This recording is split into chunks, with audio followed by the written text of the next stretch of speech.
The lessons taught by our teachers can never be forgotten. They built the foundation for our moral values and nurtured us with their love and care, and we truly adore and respect them for what we are here today. So they've always challenged us to work hard and do the best in life. So let's all thank our teachers for making our life perfect and better, and we will always remember them. And on this note, ladies and gentlemen, for the first time in Coimbatore, the Cotton City and the Manchester of South India, we are going to deliberate, focus on the need and timely support of retaining and distribution for the Indian steel industry. The conference will also highlight the status of Steel Service Center, the future prospects, the importance and the need of digitization. And all thanks, can we have a round of applause for the out-of-box thinking and untiring efforts by the very talented, vibrant and enthusiastic Ms. Monica Bachchan, whose passion for the topic that are most relevant for today's time and well known and well appreciated. So thank you so much, Monica ma'am, for being so courageous and always bringing up the challenging topics to the forefront. So now, and also I would like to thank each and everybody here for taking your time out of your busy schedule and gracing your glorious presence on this momentous occasion. So we have a lot of you traveling from different parts of the cities, different states and different walks of life. Once again, we extend you a warmest welcome. So without further ado, I request Ms. Monica Bachchan, the founder, CEO and the entrepreneur of Metalogic Project Management Services, to extend the warmest welcome to our distinguished dignitaries onto the dais by presenting them a bouquet. So first and foremost, I request Ms. Monica Bachchan to honor Mr. Ajit Kumar Saxena, CMD Mecon Limited. Sir, we would like to extend the warmest welcome. Can we have a round of applause? Warmest welcome, sir. And we also have on the dais Mr. Sharad Mahendra, CEO, Coated Steel Products.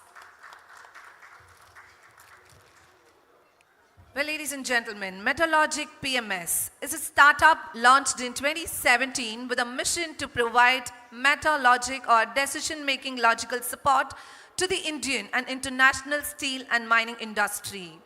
Metalogic PMS is also proud to be the industry's early morning news provider for over 6 years, covering areas like steel, mining, automobile, cement and infrastructure.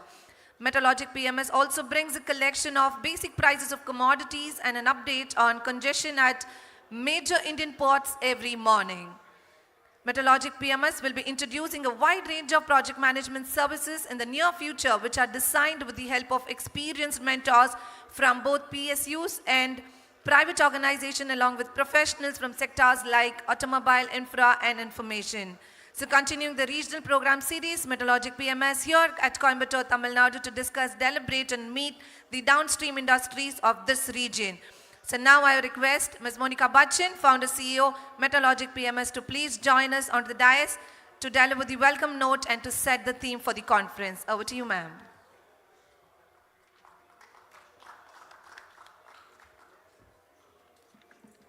My warm welcome to Mr. Sharad Mahendra, CEO, JSW Coated Products, Mr. Ajit Kumar Saxena, CMD Mecon Limited. Vanakkam, Coimbatore, the Manchester of South India, the city known for temples, festivals and celebration of art. There couldn't be a better location to host this conference come exhibition due to the state's growing capabilities, be in terms of sharply rising industrial activities or in tourism. I am Monica Bachchan, founder of CEO of Metalogic PMS, and it is my privilege to welcome you all in this conference and exhibition, JSW Steel Coated Products on engineering, roofing and downstream industries, powered by Steel House and co-powered by MetPro. Today is a golden opportunity for all of us, and I'm thankful to each one of you to have gathered here from far states and different walks of life. Steel manufacturers, engineered product makers, steel service centers, roof makers, pipe makers, steel fabricators, auto component manufacturers, technology providers. We have investors, senior speakers, delegates, exhibitor, professors, students, and all participants from the media, ladies and gentlemen, to discuss, deliberate, and meet the downstream industries of the country. The conference will address the current scenario and growth prospect of the steel and service industry, while the exhibition will help the producers and manufacturers to showcase their products and services to attract new clients and businesses. So what to expect today? After the inaugural or opening session, we will be having session 1, where we will be throwing a light on unlocking opportunity for downstream sector by discussing important and strength of downstream industries, the steel requirements, import substitutions. The session will be chaired by Mr. Ashirwad Agarwal, MD Triveni Steel, and myself will join as a co-moderator, and we will be having our panelist, Mr. KV Karthik, President, he's a MD and CEO of Coimbatore Industrial Infrastructure Association. We will be having Mr. BC Datta from Ola Electric, Mr. Rochan Gupta from Ronak Steels Trading. In session 2, we will be discussing on enhancing domestic steel consumption through regionalization by connecting MSMEs and steel manufacturers, last mile connectivities in all cities, then controlling market fluctuation prices with the help of large steel makers and financial support. The session will be chaired by Mr. Narendra Kamath, COO of Tata Capital, and again, we will be having our co-panelist, Mr. SK Pradhan, CMO, JSP Group, Mr. Wilson Purthy, Chief of Marketing, Tata Steel, Mr. G. Arun from AMNS, India. After this, we will be having a very special session, which will be hosted by M6 India, by Mr. Chitranjan Rege. We will be having certain demonstration sessions, and in session 3, we will be highlighting the need of building infrastructure through advanced techniques by discussing innovation in design and construction. The session will be chaired by Mr. R.V. Sridhar. He is a CEO, Downstream Business, JSP Group, and his panelist would be Mr. Zacharya George, former scientist, CSIR and principal structural consultant at Pithavadia and Partners. We will also be having Mr. E. Suresh Raj from Tata BlueScope. All the sessions will give our audience a chance to ask questions from the panelists and get their valuable insight to their queries. Now, coming to my favorite part, expressing my gratitude and welcoming all our sponsors and exhibitors as their integral part of this event and has made this event possible. Our platinum sponsor, JSW Steel Coated Product, our powered by partner Steel House, co-powered by MedPro, lunch sponsored by Jindal Steel and Power, gold sponsor Ronak Steel, and Tata Capital, lanyard sponsor MPL Steel Pipes. Our exhibitors, Jindal India, MPL Steel and Pipes, Blue Sky, Triveni Steel, Pragya, Tata BlueScope, A1 Gold, Tata Steel, Nirmal Texim, JSPL, ARS, TMT Bars, Nav Bharat Mart, Bharat Steel, MedPro, Ronak Steel again, and Tata Capital, our exchange partner, M6 India. I'd like to also welcome our support association and international chambers. With this, I would like to end my speech, and I would like to call my colleague, Rajat Kaushik, to give a brief view of Tamil Nadu as a business hub of India. Thank you so much.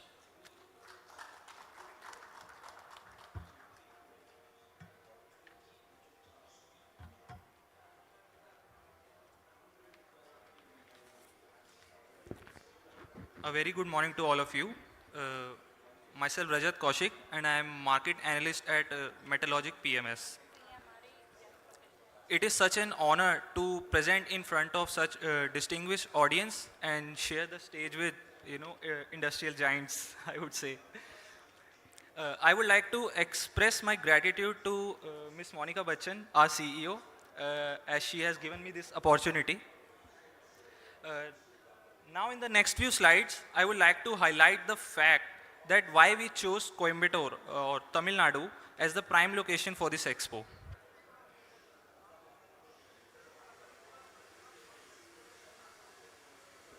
So, the state is the second largest economy, third largest exporting state, and accounts for almost 9% of Indian total export. The state also contributes 9-10% in country's GDP and has the ambition vision of reaching USD 1 trillion economy by 2030. Gross state domestic product of the state is growing at a CAGR of 8.19%, while India's GSDP is growing at 7.2. State's inflation index is also valued better at 5.97% against India's 8.28%. In terms of per capita income, Tamil Nadu is higher and is valued at 1,67,000 per annum against India's 98,374. While all these stats, the state's economy is also growing at the CAGR of 13.7%. Another highlighting point is that the state is home to the highest manufacturing units, recorded at 38,837, due to which its contribution to manufacturing GDP is around 11%. With such giant number of manufacturing units, the state's warehousing capacity, freights operation, and logistics are at excellent level. In renewable sector, the state is well ahead of others. Renewable energy capacity is recorded at 16 gigawatts, while the wind power is recorded at 8 gigawatts, which is much higher than the other states.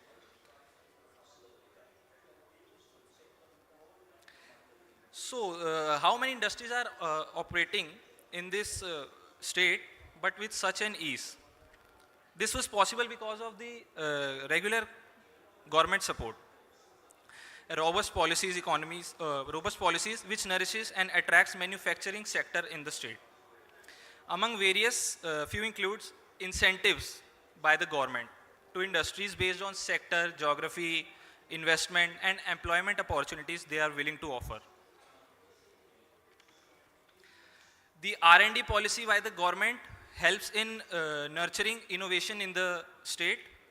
Policy for recycling products helps in catalyzing the downstream sector by making it easier to availability of raw materials. As the state is best ranked for automobile sector and renewable energy, the EV ecosystem in the state is one of the best. There are 6 states which offers the best ecosystem for the EV sector: Chennai, Coimbatore, Tiruchirappalli, Madurai, Salem, and Tirunelveli. Due to presence of these 6 cities offering best ecosystem, the state is also known as the EV manufacturing hub of India. The state also has export cell, which helps in export intelligence, facilitation, and outreach.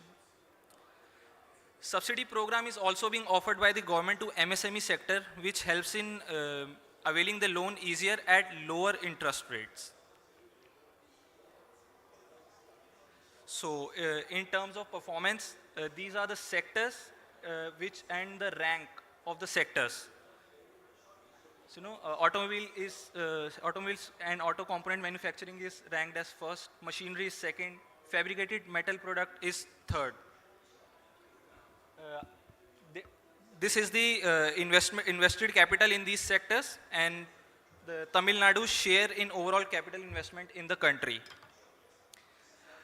And in addition, through various investment conclaves, the state has attracted around 1.67 lakh crores of investment through the 86 MOUs. So this is clear that steel demand from these sectors is expected to grow multifolds. Rail coach factory expansion, steel demand from defense sector is also expected to boost in coming few years.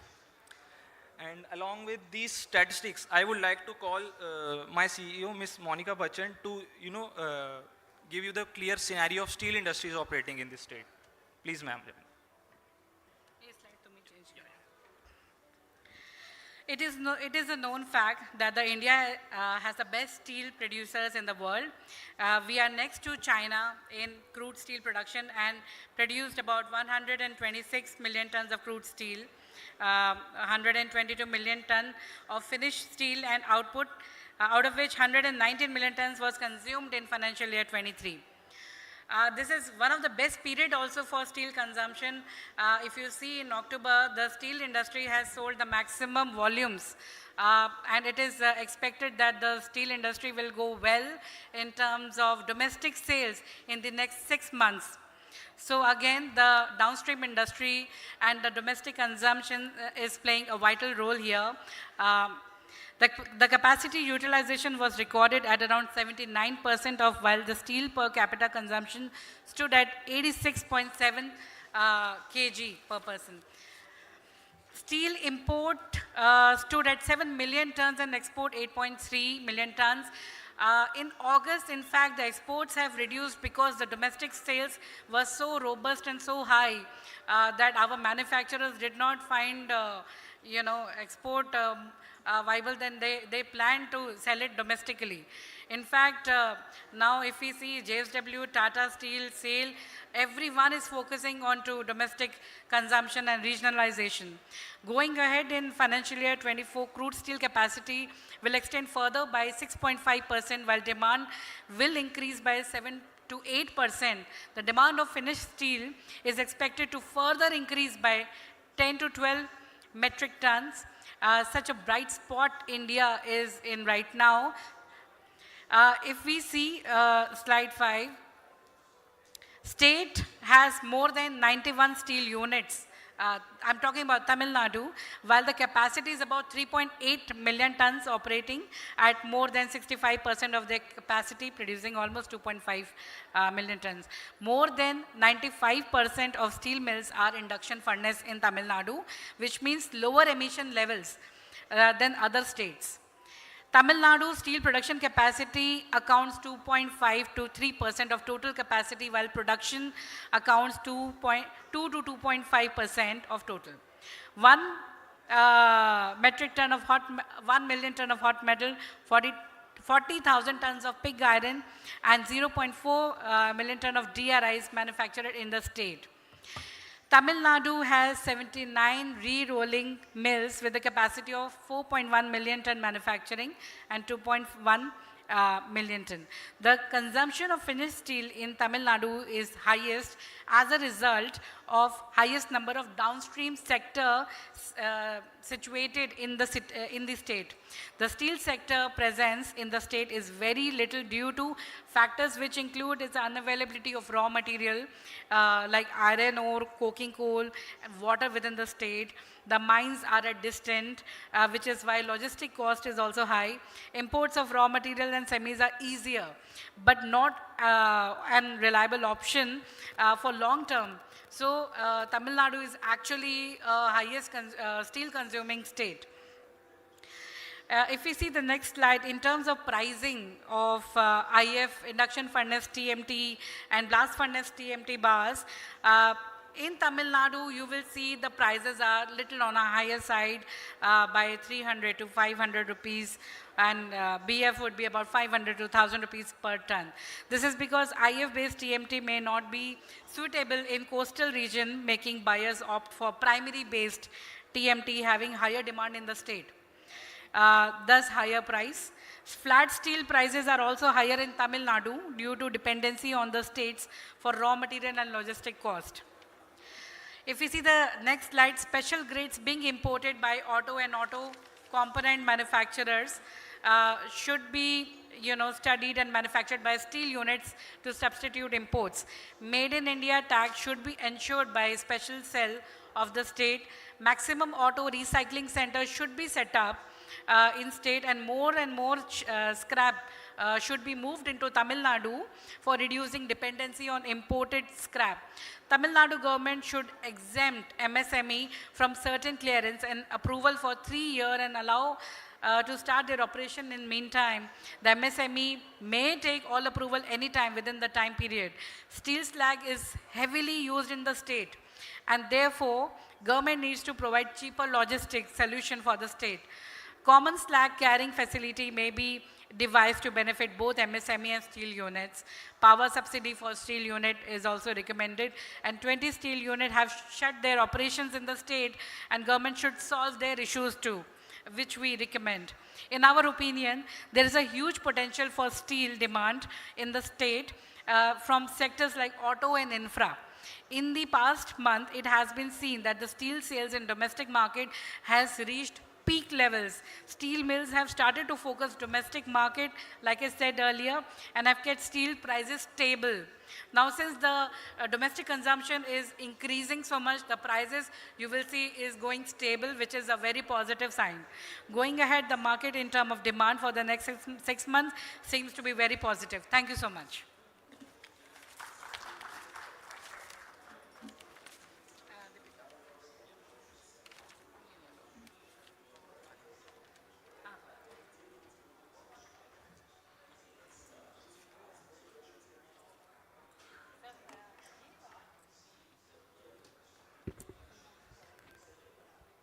Thank you. Thank you so much, ma'am. Thank you.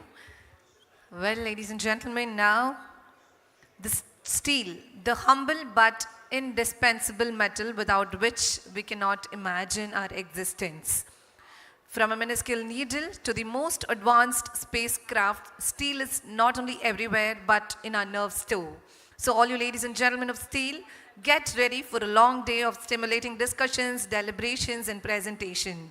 Today's conference is also a testimony to the power of Metalogy Project Management Service Platform, where we managed to bring in great market leaders and brains under one roof and on one dais.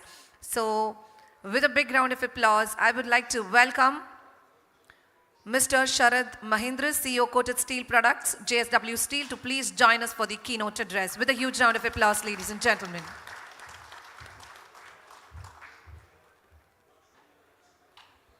Thank you. Good morning, everyone. In fact, I will just like to extend my thanks to Metalogic, Monica and her team. Since I just said 2017 they started, and during these 3 years I remember, during the COVID time, 2.5 years when we were working from home or from office, lockdown, no travels, I think this is the only platform which made us remain integrated with lot of frequent interactions on various topics relevant to steel and steel usage and everything, raw material, shipping, logistics, everything. So I think that has been a wonderful thing, and once we came out and things became normal, it was a bit easier for us.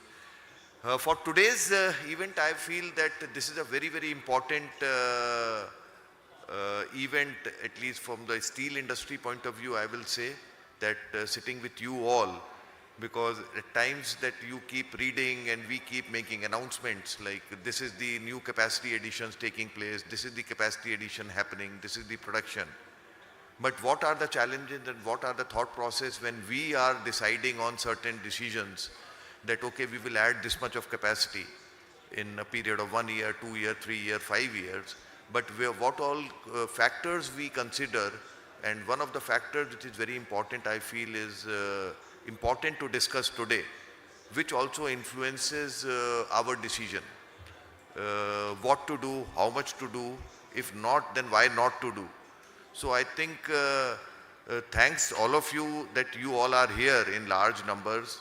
So some time back, maybe about a year back or slightly less, I casually in one of the events I told Monica that I think in South Coimbatore will be the best area for such kind of event. I thought that I just made a casual remark and she took it, and I'm seeing what is happening today. Thanks, Monica. Thanks, Metalogic. Friends, I will like to just briefly discuss about where we are. A lot of numbers have already been shown, and where we are confident and sure, and the reasons why that we will be in next 1 year, 2 year, 3 year, 5 years time. Because it will be very, very relevant for you all also for your future planning, future growth, expansions. So if we see that today maybe around 120 million tons of steel consumption in India, and the rate at which last year also, which has ended, world steel numbers which have come, India steel demand, steel consumption growth has been the fastest in the world, India's growth, even last year when people were not confident what will happen, energy crisis, Russia-Ukraine war, everything. But I can tell you that India as such, I think Ajit ji will also agree, because we have been working very, very closely together in our expansion plans. His contribution also has been immense, that India is the story in terms of insulated to a very large extent, I will say, not totally to the external factors. It is basically the local Indian demand. And also now the way world has started seeing towards India. We have been seeing last 25, 30 years when people used to say China, entire world used to look towards China. Then maybe 2 years back it started and now people are saying China plus one. And what is that one? That one is India. That world is looking towards.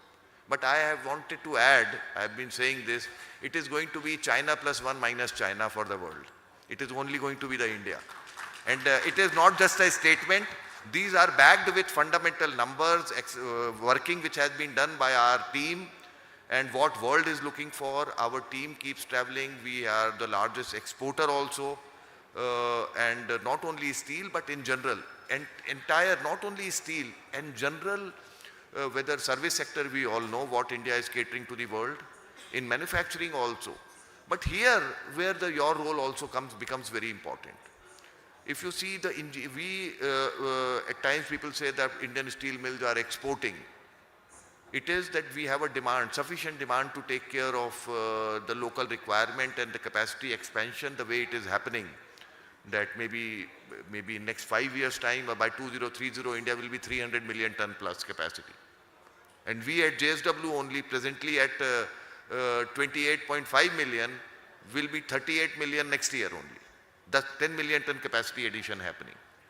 But when we do that, what capacity we are adding, we are seeing that what China is doing. Why China everything is China. You see India multiply by 10 times most of the things we find China is. Why? It is the amount of steel export is not, it's high, but not very significant of what China produces. If China is ballpark number of 900 or 1000 million tons, what they are doing, 60-70 million tons of export, which is very less as compared to what they are producing.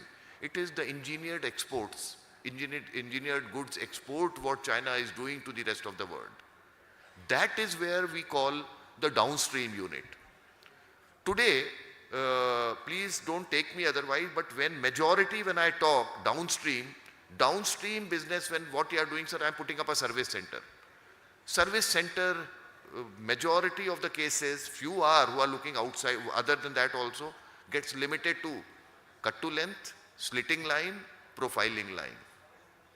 That's all, or bending or those things. Beyond that, we are not listening.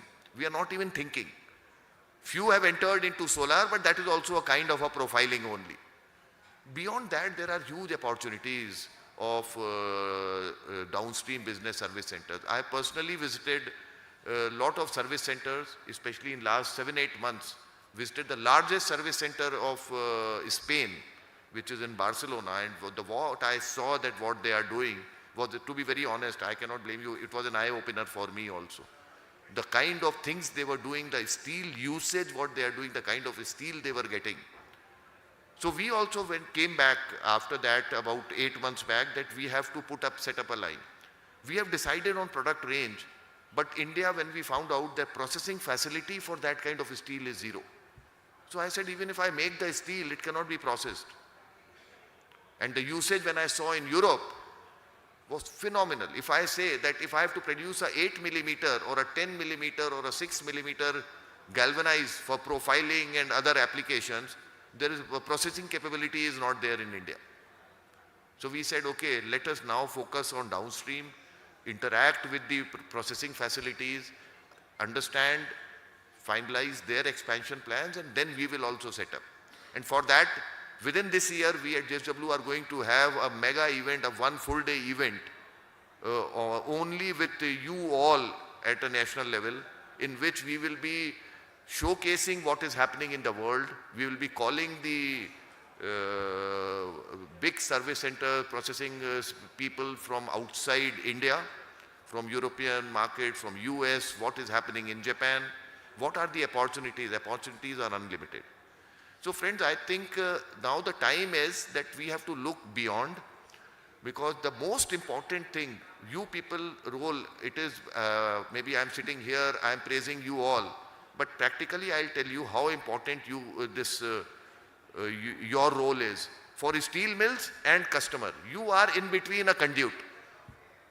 steel mill with a capacity of 20 million or 15 million ton in a location, I have to produce and evacuate. I cannot do processing, I cannot do storage. What customer wants? There is a huge gap. Customer want, no, I want on a particular day, particular cut size, particular SKU at a particular shift, particular time, particular day. So that is where I move the material, it comes to you all. And you are, so benefit to the customer, benefit to the steel mill. For both, I think you all are responsible. And that is the importance, that is how I see this industry as. Because in itself, alone customer cannot be serviced if you people are not there. Alone steel mills also cannot be. Today if you see that what is the steel, when I told you 120 million ton consumption, almost 48 to 50% is flat steel. 48% suppose flat steel is there, and then how much is the processing capacity in India? I think it is total put together not more than 13 or 14 million tons of capacity is their service center capacity. So where the material will get processed? When I am saying that growth is happening at the rate of 12%. Last year also the growth was more than 10-11%. This year also 12%. Last year 12 plus. This year also it is going to be a surprise figure the way things are. And we are not keen for export. I will be happy that if you people take steel, buy in India, make a product and export. So for that also we are going to have the exposure session is what we are saying, that people get to know that what are the opportunities. क्योंकि China, what China ने world को दिया है, maybe about 12-13 years back there was a puja, big puja going on in our Vijayanagar plant. Chairman was also sitting, Mr. Jindal. And then Pandit was also there. We all were sitting. वो मौली बांधा जाता है तो वो एक उसने मौली निकाली एक डिब्बी में से. He saw that made in China. हाथ का मौली made in China. It was thrown. No, I want Indian only. So this is how we have to see also. Lot of opportunities. Like today, we have entered into a new business. I'm not going to talk on that. But for that, the accessories which are required, okay, they are made of stainless steel. But I am 100% I am importing. I cannot make the product because in India no one makes that. Which are the, आप लोगों के घरों में भी होगा, modular kitchens are there. Modular kitchens के अंदर का fittings अगर आप देखें, Bloom का fitting and others which come from Austria or Belgium or Germany, no one in India makes. I was surprised. Then I was not left with any choice. With very heavy heart, I have imported. So there are huge opportunities which are there. I think we need to have a more focused and a more detailed discussion, and we at JSW are going to put up, last time also in one of the events I have said, but nothing much has happened after that.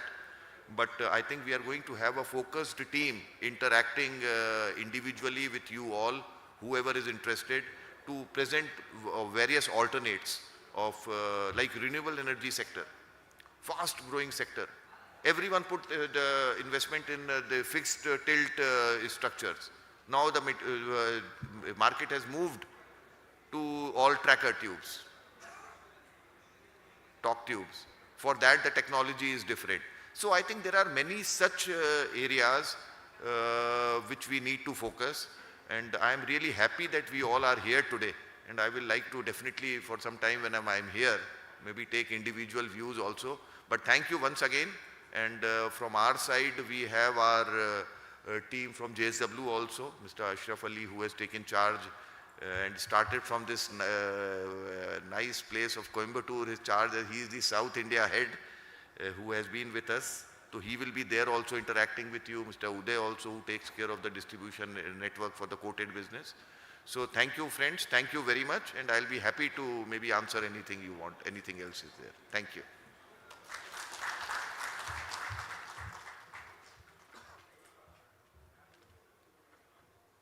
All right, thank you. Thank you so much, sir, for sharing your valuable insights.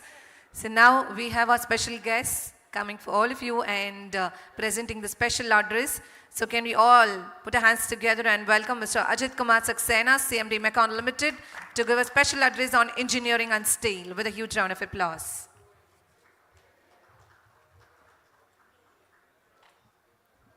Good morning, everyone. Good morning, dignitaries on the dash and off the dash. Today on Teachers' Day, I think the exhibition which was shown by Metalogic, it was really eye-opener. Working for so many years in the steel industry, perhaps this was the aspect, that last mile connectivity which is being shown in the exhibition. It was really an eye-opener. The different kind of applications. I must congratulate organizers, and I also must congratulate those who have organized this, people who have worked on these stalls. It was really, really good. I mean, the kind of application, like one of the profiles, Z profile, which I have seen, which was a very difficult profile to roll, and which was being rolled in one of the oldest mills of this country, is now being fabricated, or it is now being produced by flat steel. So definitely it was an eye-opener, and it is something really, it taught us something great. So my congratulations to Metalogic, and Metalogic has always been addressing the current and the most critical issues of steel industry, but so far it was, I think, focused mainly on the production side of it. That is decarbonization and green steel and securitization of raw material and whatnot. But this particular aspect, I mean, if you see for last few years, especially last, you can say 1 decade or 8-9 years, crude steel production capacity, finishing steel production capacity, even consumption, this has really gone up by 40 to 45%, at times even 50-55%. Consumption has also gone up from 60 to some 83 tons per capita consumption. But if we think about taking the country from the current level of, say, 126 million ton of odd to 300 million ton by the year 2030-31, then perhaps consumption is also required to be addressed. And I think today's workshop, today's seminar, and today's exhibition is really addressing it in a very comprehensive manner, that how we can think of increasing the consumption of steel and take it to the level of 160 kg per person by the year 2030. I was wondering that not only roof, but even the walls, those walls which are created by steel and filled with some puffy material. I mean, I was surprised, I was really astonished whether it is for internal walls, but then the person sitting in the stall, he really nicely explained that how this wall can even be used for the external walls of the building. So, I mean, this particular session, I'm sure that this, and many of this kind of session in the times to come will definitely address the gap between the steel producers and the steel users. Perhaps that is the importance of today's session, and I think experts from these fields are there. So if anything from steel industry or any particular aspect or aspiration of this particular segment, which has not been catered so far, we are here to take your questions, answer to the extent whatever we know, and take this point to the steel producers, that what are the things required. Also, when you are handling with these kind of industry which are really little small in nature as compared to steel plants, I would say that MECON, I mean, one of the engineering and consulting organization, premier and pioneer engineering and consulting organization in the country, has been working with different kind of and different levels of manufacturing plants. So if any one of you, while working with your assembly lines, while working with your plant, while deciding the type of steel, while deciding the type of machine, if you require any kind of help or technological input, you are most welcome. And once again, I congratulate the organizers as well as the persons who have joined us in basically in increasing the consumption of steel in society and in country. So my best wishes to all of you, and we are ready to take any question and answer session. Thank you one and all.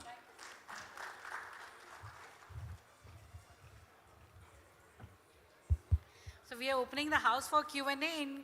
If you like to ask any question from Mr. Ajit Saxena or Mr. Sharad Mahendra. Come on. Mike.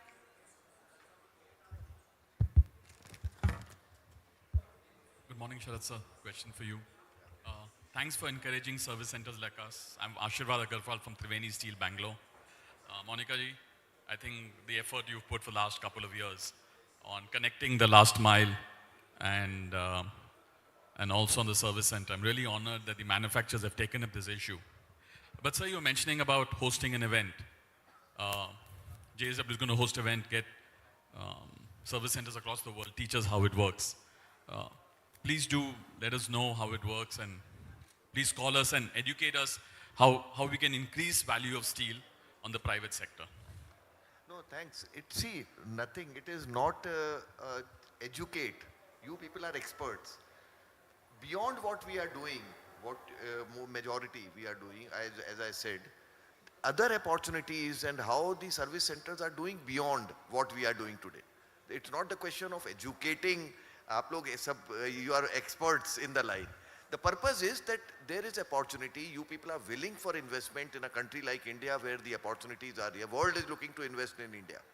And you people also want to invest. It is only that maybe we can show a direction, make you interact with people and see what are the other opportunities. Then you can do the market mapping that yes, in India, this is also there. So because whatever is happening in Western world, it is followed in India maybe in a gap of 3 years, 5 years, 10 years, whatever the time frame is. So that is the basic objective that which otherwise, see, the thing is that today what is happening when it is not there? People are still living, but living differently, using alternate products. So we are working in many ways to increase the steel consumption and replacement to plastic. So we will be definitely happy to do such kind of activity, wherein others what they are doing, they will showcase also their details. That is the basic objective. Thank you. I'd like just to bring an example. Triveni Steel started as a small service center, and POSCO took us to Korea and actually trained me over a couple of years as how do you deliver.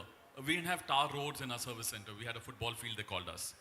And POSCO said, Ashirvad, you need to change. If India has to change, you need to change.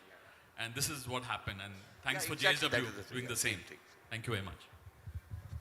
So one question I want to ask from manufacturing and engineering point of view, like, there are a lot of auto components which India is importing right now because automobile company doesn't buy mostly from Indian manufacturers. They have contracts or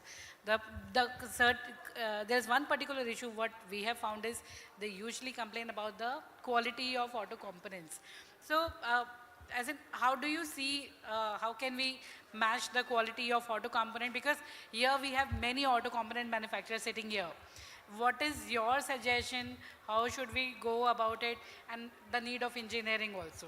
If both of you can comment on it. You can start. See, Monica, when you say that still some imports are coming, whatever the gap is in terms of it is not the question of quality now, because lot of exports of finished vehicles is happening from India. And now if you talk of steel producers, in terms of right quality of steel to be made, there are tie-ups like we are with JFE. And whatever they have done for years in Japan, the same is starting not only making the finished steel, making from the hot metal, the entire steel making process. There are, it's a defined route. Of course, there it is from the present set of equipments and all the capability issue to produce entire basket of steel. There is, I will say that a small gap is left on which already the industry is working. So imports, if you see in last 10 years, 15 years, what was the import percentage, and now it has significantly reduced. It is reaching to an insignificant level. And not only in auto, even in white goods, appliances. If you see that it was a highly import dependent industry. Capabilities were built. Now whether JSW, whether AMNS, these are the two major suppliers in this industry, supplying to appliance industry. But still, there are few components which are 100% imported. It is purely that the capability. Like the front doors of we see the refrigerator with lot of patterns, designs. No one has the capability. So we have just set up the capability. Stabilization is going on. It may take few months time, about a year. Then that also. So it is only the question of steel industry's responsibility to ensure this doesn't happen. I think almost all the points have been covered by Mahendra sir, but definitely if particular kind of steel is required, there is a system that you can go to steel plant, tell them, and in fact even that steel can be produced, and you can have various checks at different level, at steel stage or at rolling stage. So if you are sure, I mean if you are clear of what kind of steel and what kind of properties you need, perhaps most of the steels, I will not say all, most of the steels are being made. Only thing is, I'll request Monica that you arrange, again do another session between the users and the steel marketing, that how to approach, that what kind of selection of right kind of steel. I've faced it, I've seen it at many places, that many a times user is not very clear what is the right kind of steel for a particular application. So even that can be thought of.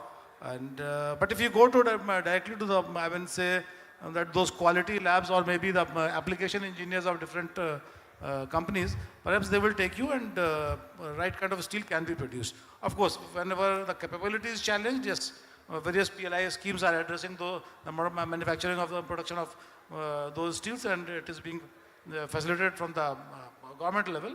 But whatever is being produced, and if capability is there, it can definitely be produced. There is no issue. Only thing is, you have to address the right person, that application engineer, who can take care of the quality requirements of that particular steel. Monica? To address the specific question of auto components. Yeah. Anyway, the point is the basic steel. The basic steel is not there in India yet. For example, aluminized steel. To generate 1700 MPa, basically 15% of all the auto used is hot stampings, which we don't. Yeah, basically 15% of all the auto components which are used is hot stampings, which in India we are yet to take off. So that's about 15% worldwide. So for that you need to have steel which can go up to 1500 MPa, 1700 MPa and all that. Also through the cold rolling route and aluminized silicon route. So this is area where the capacity is building up in India. In AMNS, maybe even in JSPL, maybe in JSW, etc. A. B is the second thing, what you talked about, front door of refrigerators. What we have is a normal printing, but not the digital printing. Now that's where, So it's under development, sir? No, it's not exactly digital. It is basically, there are two types of technology. One is the PCM and the one is the VCM. It is the vinyl coated film material on which the film comes patterned as per the requirement of the organization. That is pasted on the existing line, for which the line needs modification. Digital is also one of the things, but digital is good for if someone wants very less quantity, very small SKU size, you can print it digitally. But again, that is to be seen as that digitally, we have done that, we did the trials also, but it is commercially, techno-commercially, even for the consumer, it is right now not making sense. There is a machine in Italy which I personally went and saw in terms of digital. But yes, digital also is one of the options which is there, which is possible. But what we are talking of, what appliance industry world over is using is the VCM technology. Yeah, to be specific, 30 to 35,000 tons of hot stamping materials is imported into India every month. So that's where the PLI can come into. Yeah. These are the areas where what he said, like certain capability building, which is still a requirement. The work is going on, industry is doing on that. Mr. Chariji, you want to say something? As a scientist. My name is Zakaria George. I am a former scientist. I have been dealing with both concrete, reinforcement, and steel structures. Now, one comparison I want to make as far as the main steel producers are concerned. About 40 years back, the cement manufacturers had the same problem. World over, a good percentage of the cement was used by the RMC plants. 40 years back, there was no RMC plant in India. We conducted a large seminar and exhibition on modernization of construction, in which the first pump for concrete and RMC truck was shown, really imported from and exhibited. Now today, RMC plants are littered, virtually littered all over India. And the cement manufacturer at that time said that we won't be allowed to do anything else, we will only manufacture cement. Licensing problem, all sorts of things were. But today, the same cement manufacturer has, majority of the cement manufacturers have their own RMC plants. The steel producer should look at it. I'm not saying that you should replace MSMA. There are several, for example, reinforcing bars. Large quantities of reinforcing bars can be custom made and used in large projects as intermediary or what you call as a service center can do that job. Similarly, on sheets, also you can do that. Steel, it is good that even 40 years back there was no PEB in India. Now we have plenty of PEB manufacturers, and I will speak about it in my session. What are the things which we are not looking at are, there are minus points which many clients have got no opportunity to express, which needs the attention of the principal manufacturer. So that's all what I have to say now. I will say the rest of it later. Thank you. So we will end the session here. Deepika.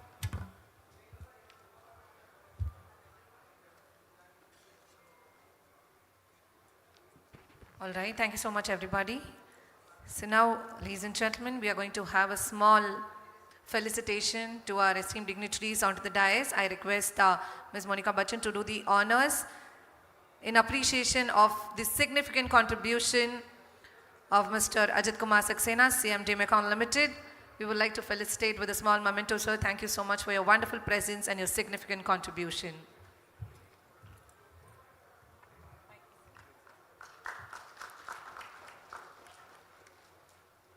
Thank you so much, sir. Next, we have a small token of appreciation and love to Mr. Sharad Mahindra, CEO Coated Steel Products, JSWC. Thank you so much, sir. So we request you to please join us for a group picture.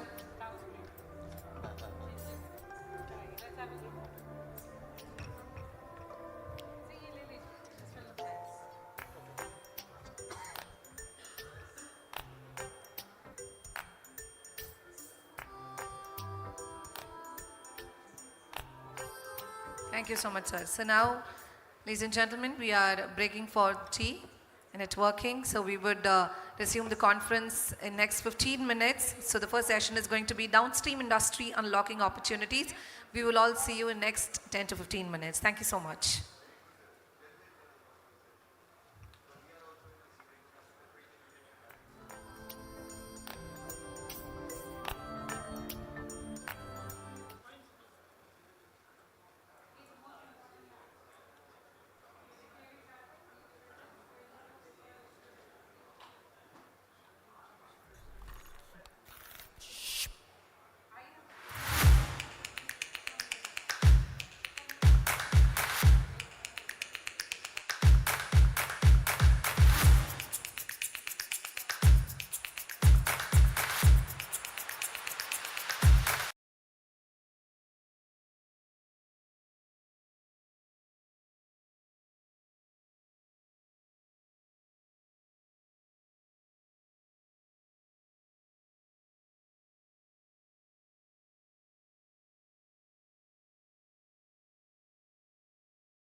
idea from the last mile connectivity enablers, so that the steel manufacturer and the end user, a link can be built, and what kind of actual products are required, what kind of challenges buyers are facing.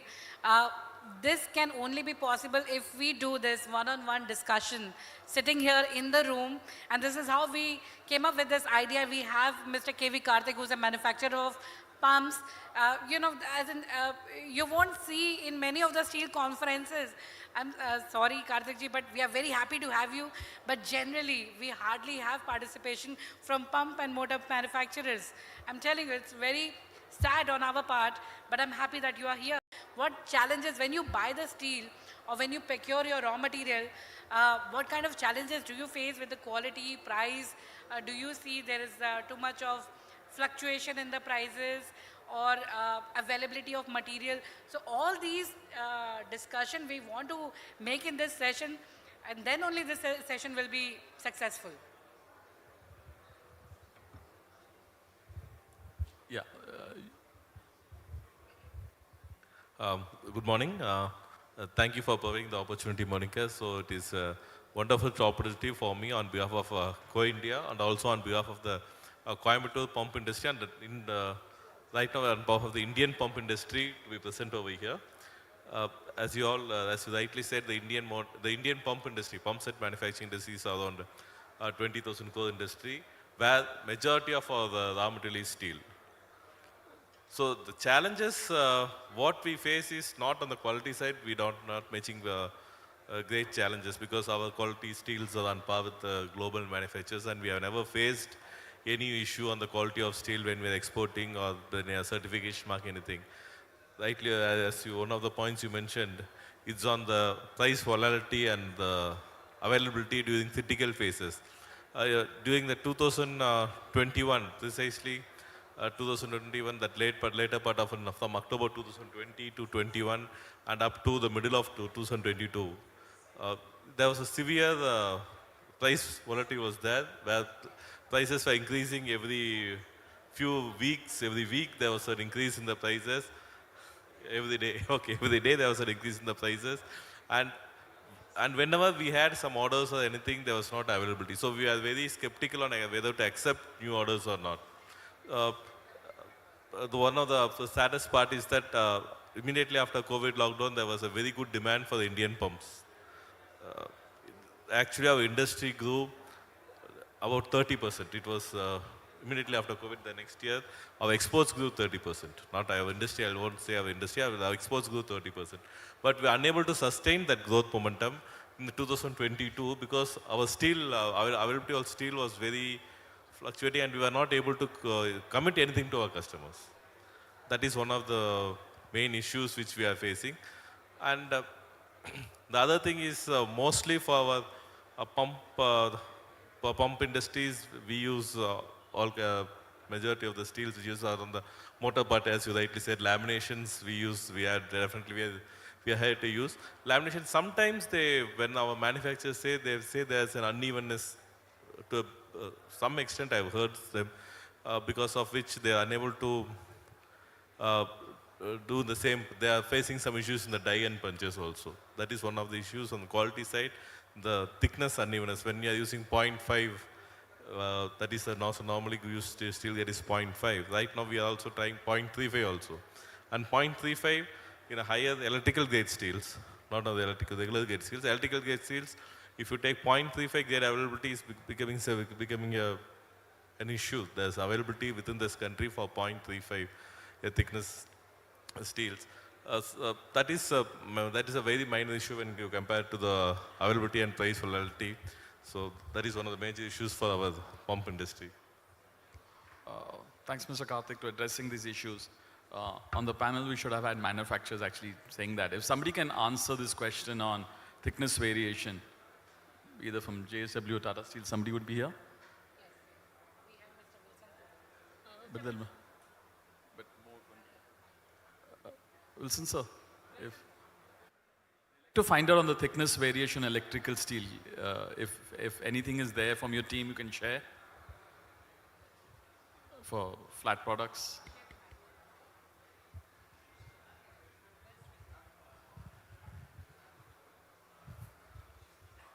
you are looking for measuring, testing, or methodology for thickness variation?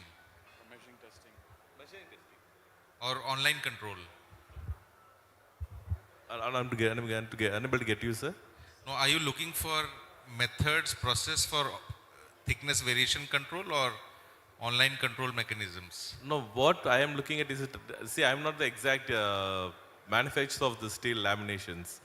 My vendors, when they ask us, sometimes when they are something, some delay or something, when they normally put that issue as there's some variation thickness which has occurred now, so I'm unable to deliver to you right now. Those kind of issues which is coming up. Understood. So I think this is one of the most stringent requirements in processing of steel for this electrical steel, especially at the lamination steels. So I think there are very few service centers whom I can say who can maintain absolute flatness tolerances for this, because it's not only flatness, it is also the size which then becomes very, very small. Yes. So that is how I would say, I think we can count on your fingers number of service centers. So you, as a consumer and as a representing consumers, I think we need to know which these service centers are, otherwise we are taking a chance. Okay, I'll get you the details. Yes, service center is the key, and we do process electrical steel. For anybody's information here, Triveni Enterprise is the largest processor of electric steel, at least in the Bangalore belt. And Coimbatore, we supply close to 500 tons a month here. We can start with Dattaji and then we can come down to fellow trade. Mr. Datta, you've got a career spanning all automobile manufacturers across India and the world here. What are your experiences and needs from the steel industry and the value adders, which we call service center today, or processors? What are your needs and what are the challenges you face? You moved from burning fuel to making greener vehicles. So you've seen the entire shift. So can you throw light on the on the people here, on what does Ola do and how you save steel, or what do you need in steel and the shift you require? Thank you. Yeah. Good morning. Vanakkam, Coimbatore. Automobile industry, I per se speak on behalf of the auto industry, so that my experience in Hyundai Motor, Toyota, possibly the consumption of steel. Most of these OEMs who are, MNCs who are setting up plants here, they all import some part of the steel from their country. Or it could be Korea or it could be Japan, depending on their, from where they belong to. But then the issue that normally raised is on the quality of the steel. And in my experience, I have seen these reports. I have been to Korea with one such example. So some of the steel that they supply, initial supplies will be very good. And as we move forward, the supplies keep coming in, the quality deteriorates. And then what happens, these parts are normally used by these MNC automobile companies for export. And if you are aware, the other market, like for example in the European market or in the American market, the requirement, or if there is some part defect is there, you have to recall the entire batch. So that becomes a very huge issue for the automobile OEM, wherein he would have used a defective or a lower quality of grade steel and then done this. But normally that's the reason why they start importing. As part of Hyundai Motor, I think Jindal company was also here. I have visited, and we also had a series of discussion, and then how do we make it localization. So Hyundai was trying to make efforts to localize most of its steel. However, still have some small quantity coming up from Korea, is mainly because of these quality issues and consistency in quality. These are the two. And then coming to the local manufacturing, over a period, as an association also there is a representation to the Government of India. Government of India also has initiated so many discussion with auto OEMs to localize. So with that, what has happened is a considerable number of parts and components and mainly body, of course, are all being, the local steel is being used. I remember a meeting with Mr. Piyush Goyal, the Commerce Minister. I went along with some of our Korean CEOs. So while discussing, his only grouse was that Korea is not importing steel from India and they only import mangoes. So he was so angry with them. In fact, he was vocal, publicly he was saying that our steels are not inferior, they are definitely, if not better than yours, are definitely better steel and do buy. But then there are some issues relating to some of the, I'm a commercial man, I have no knowledge of the steel and then intricacies of how it is made. But then the OEMs still feel that some quantity critical parts which go into their exports has to be from their source, original source from where they believe they have to bring. And then I now talk about the Ola Electric. Ola Electric has set up world's largest electric two-wheeler plant very close to Coimbatore. We are here in Krishnagiri district, just 2 hours drive from here. And this plant will, once fully operational, we are doing it in 3 phases. Once all the 3 phases are operational, we will be manufacturing 1 crore scooter per annum. This is going to be the huge manufacturing facility. We will be making 15% of the world's two-wheeler requirement here. Today, the two-wheeler market is, India is the world's largest two-wheeler market, and the consumption here is 2 crore scooter vehicle, two-wheelers per annum, of which once we build the capacity, 50% we are building it. However, that 50% is equivalent to 15% of the world's production. We also have plans to export.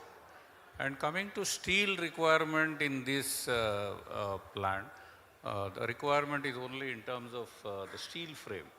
The steel frame that is the main requirement. I was just now talking to, before starting this event, to Jindal. They were suggesting me that some of their frames where the battery is, we are going to hold the frame. He says they can make it little lighter, at the same time much more stronger than the ones that we are presently using.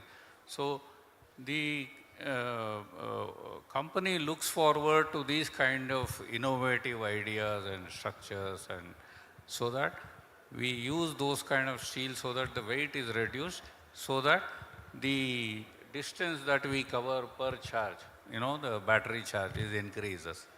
We also use a lot of components made out of steel. Of course, there is a great lot of opportunity, though, component manufacturers who are around this place, so that you can cater to the requirement as the production, as the manufacturing grows. The facility is for the first time in the country, we have made it as an all-woman factory. Entire operations from manufacturing, paint, assembly, everywhere you go around, you will see only girls working. And Krishnagiri district in Tamil Nadu, many of you are from Tamil Nadu state, so you will know that it's one of the backward district, declared backward district. What we have done is we have gone to every village, going around asking them, the parents, to send their girls who have passed 12th, and then we brought them. Almost like today we employ around 3,000 girls, extremely competent. The kind of scooter that we produce, one of the best in the world. And we are #1 in India for the last 8 months. Continuous. Last year our number was the largest. So added to that, Tamil Nadu should be proud that last month a number was declared, some 50,000 odd numbers have sold in the country in the last month, of which 70% are manufactured here in Tamil Nadu.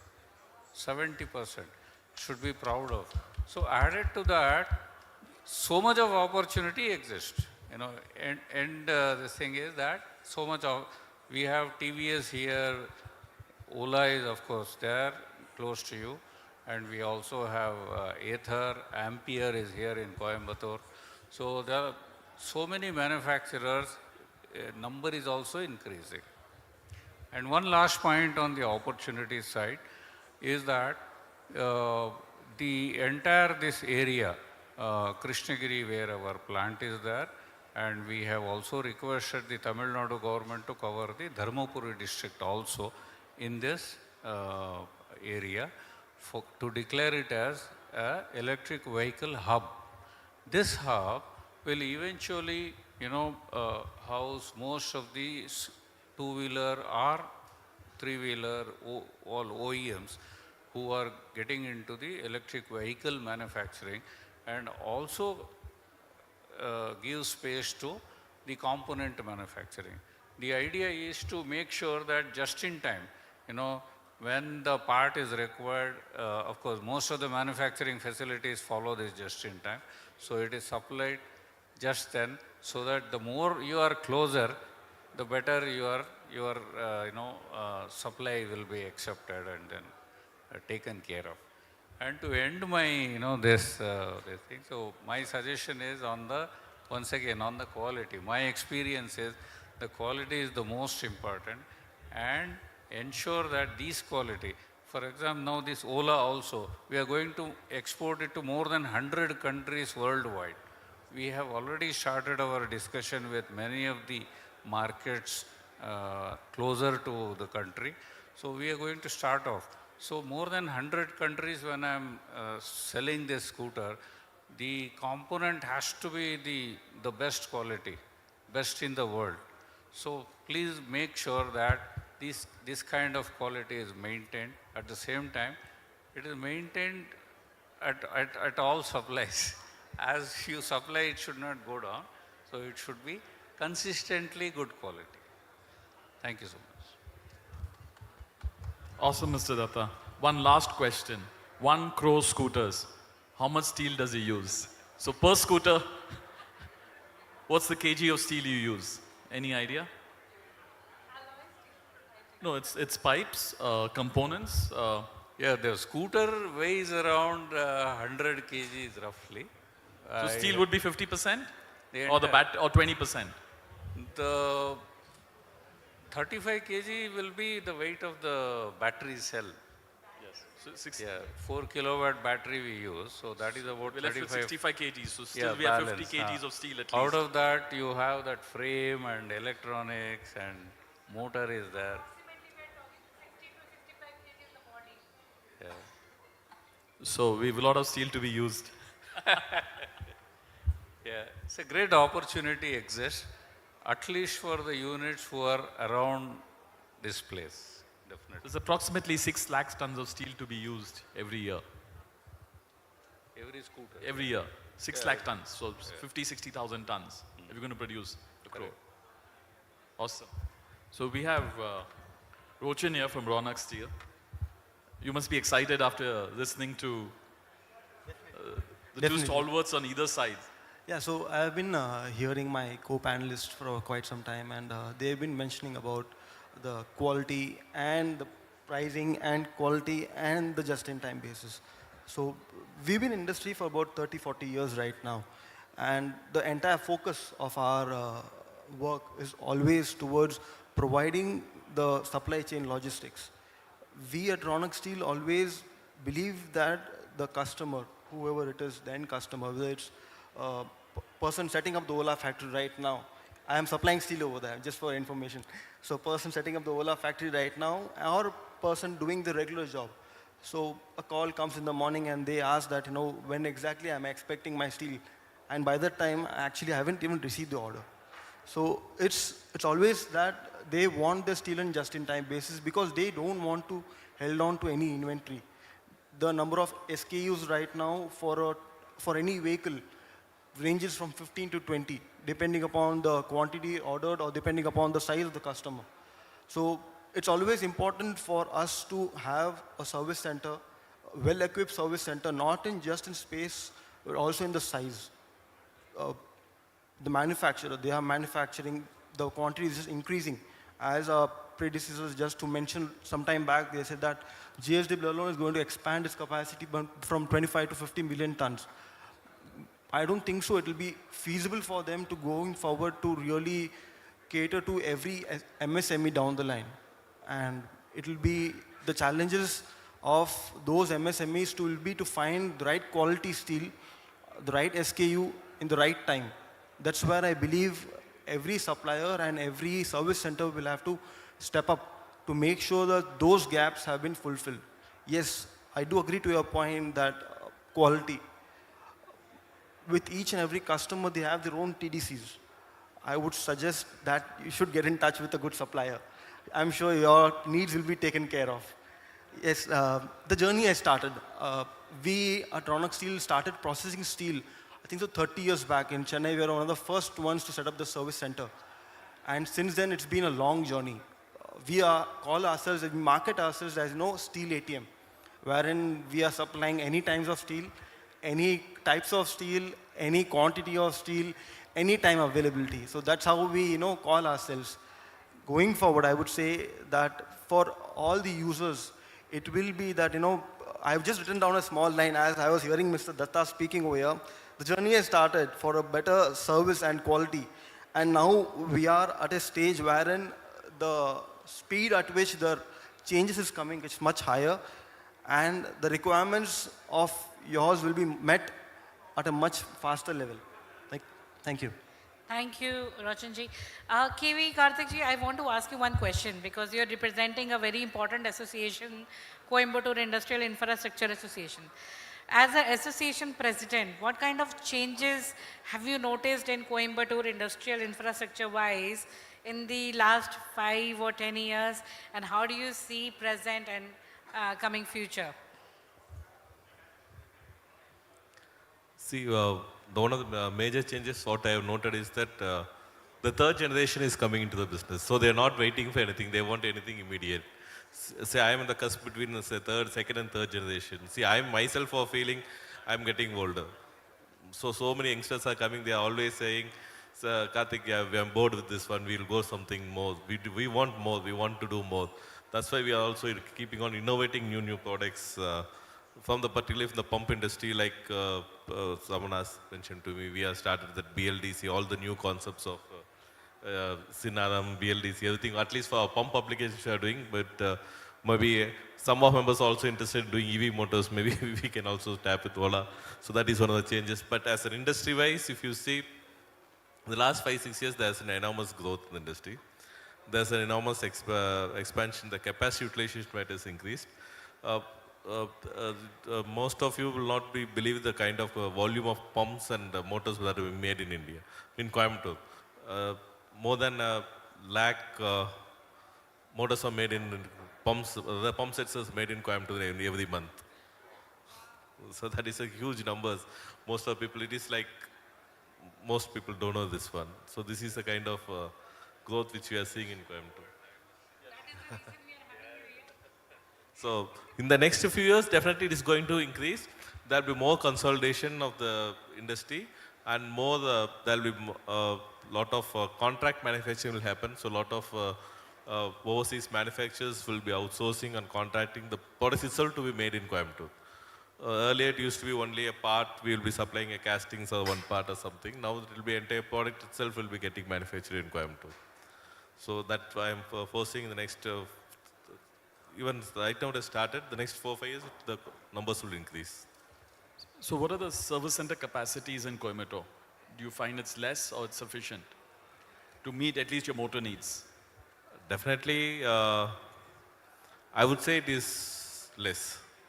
We need to increase, there's a lot of steel majors have to come and put their, the availability, like he has told me rightly, Daunak has told us, the availability we need not like if a Coimbatore manufacturer means we need to hold some inventory because there are many depots. Those kind of, if we are getting the material immediately, it will be of great use. Otherwise, we are to dependent on some other place. The movement, transport, everything happens. The bulk transportation, everything. Right now, we are taking in retails, everything. If the bulk transport happens, the new logistics park is going to come up in Coimbatore, all those things. So you can explore all those things. Awesome. Roshan, last question. Not last, but another question for you. How do you place the online marketplaces now which have come up? And we, as counterparts in the industry, who add value, our distributors, how are they disrupting our business or they're not disrupting our business or value adding our business? The online marketplace. I don't want to mention names, but a lot of the new ones have come in. So see, there will be disruptions happening in the industry. It is a norm that any industry, there should be disruptions. Unless until there are disruptions, I don't see people taking up the challenge and moving forward. But yes, even though the online marketplaces have come up, it is still significant role played by us. I think so it is even more significant role played by us in the service industry. Not just in providing the last mile connectivity, but also in ensuring that the end customers who are there are better serviced in terms of pricing, in terms of quality, in terms of availability. So these challenges are still yet to be overcome. Unless until these challenges are overcome, I think so the suppliers or service centers will continue to grow, and I'm sure they will continue to grow with hand with these marketplaces. Awesome. So you're saying we'll all coexist in the same. Yes. One question we want to find out, how about 3 generations? So, sorry, I'm going to take the conversation a little micro, but both of us are 3 generation old family businesses. Second how have you generation. seen it change? From being pure traders to service centers to value adders, now competing with online. And how does the entire logistics and the businesses have changed? Just for the larger audience to understand the value we create for the business. So I'm a second generation. The industry was started by my father and by my uncle a long time back. I don't know how did they work at that point of time. Today it's much easier, I would say, in terms of the communication that capabilities that we possess, in terms of the capacities available. And there has been a lot of changes, from being suppliers of just steel, I would say, down before, to what has come right now in terms of supplying quality steel. So that's the biggest change which has happened over the years in terms of steel and the capacity. I remember my father being said that at the time when he started, a 200-ton monthly business was a good volume. Today, I don't think a day goes by wherein we have not had a processed or sold more than 1,000 tons of steel in a day. So the change is enormous in terms of both growth, in terms of volume, value addition, and quality. So there has been a drastic change in the last 30 to 40 years. Awesome. I reiterate the same. We've been time-lapped. Awesome afternoon, morning. Variety of discussion. 1 crore scooters, my God. But I own an electric bike and an electric car, so I swear by it. And so, thanks for coming and expressing your concerns. I think quality is our concern, and as service centers, as an industry, I can promise you that we are going towards it. India has the best machines, the best steel, and the best people. And I keep saying that, love steel, love yourself. So we will promise to give you the best in the industry. Roshan, thanks for the update for everybody. Thank you for the opportunity, Monica ji. Thanks for inviting all of us, the esteemed panelists. Well, after this session, this thing is very clear that Coimbatore does need service centers. So people who are sitting here, who are into steel service centers, they have a great opportunity to expand their businesses in Coimbatore and serve industries like Co-India Association and many industries. I've met certain people who are from this transformer industry as well. Their concern is also same. So, you know, it's a great opportunity for Steel Service Center to expand their businesses here. So with this, we will conclude the session. And Deepika, please. And after this, we will immediately start our next session. Yeah.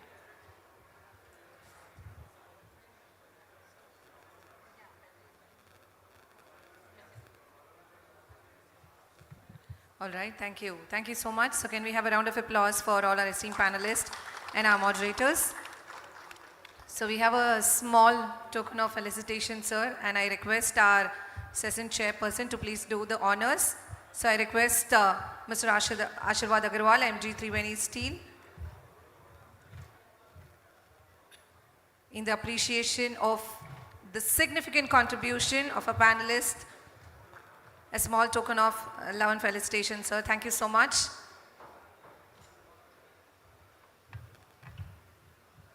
Next, I request Mr. K.B. Karthik, President, MD, CEO, Coimbatore Industrial Infrastructure Association and Managing Partner, Deccan Industries. So can we have a round of applause, everybody? I hope the session was really insightful and valuable. Next, I request Mr. B.C. Datta, VP Corporate Affairs, Ola Electric, to please join us forward.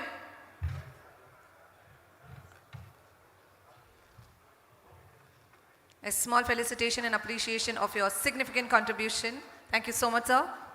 And next, I would like to come forward Mr. Rochan Rungta, Director, Ronak Steels Trading Private Limited, to please join us. Let's have a group photo. Yes. So once again, I would like to thank all our panelists on dais, our senior moderator. Thank you so much, sir, for taking us through the unlocking opportunities of downstream industries.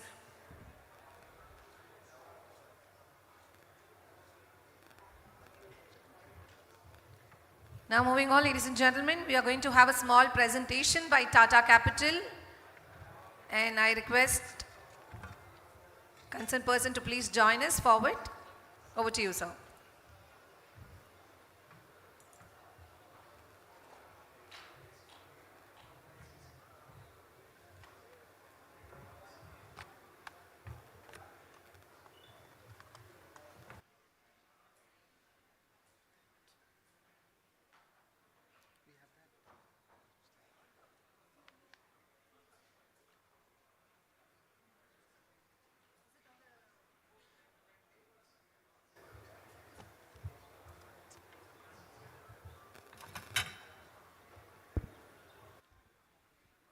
Hello everyone, this is Ankit from Tata Capital. It's an esteemed honor for me to be present in such a wonderful audience.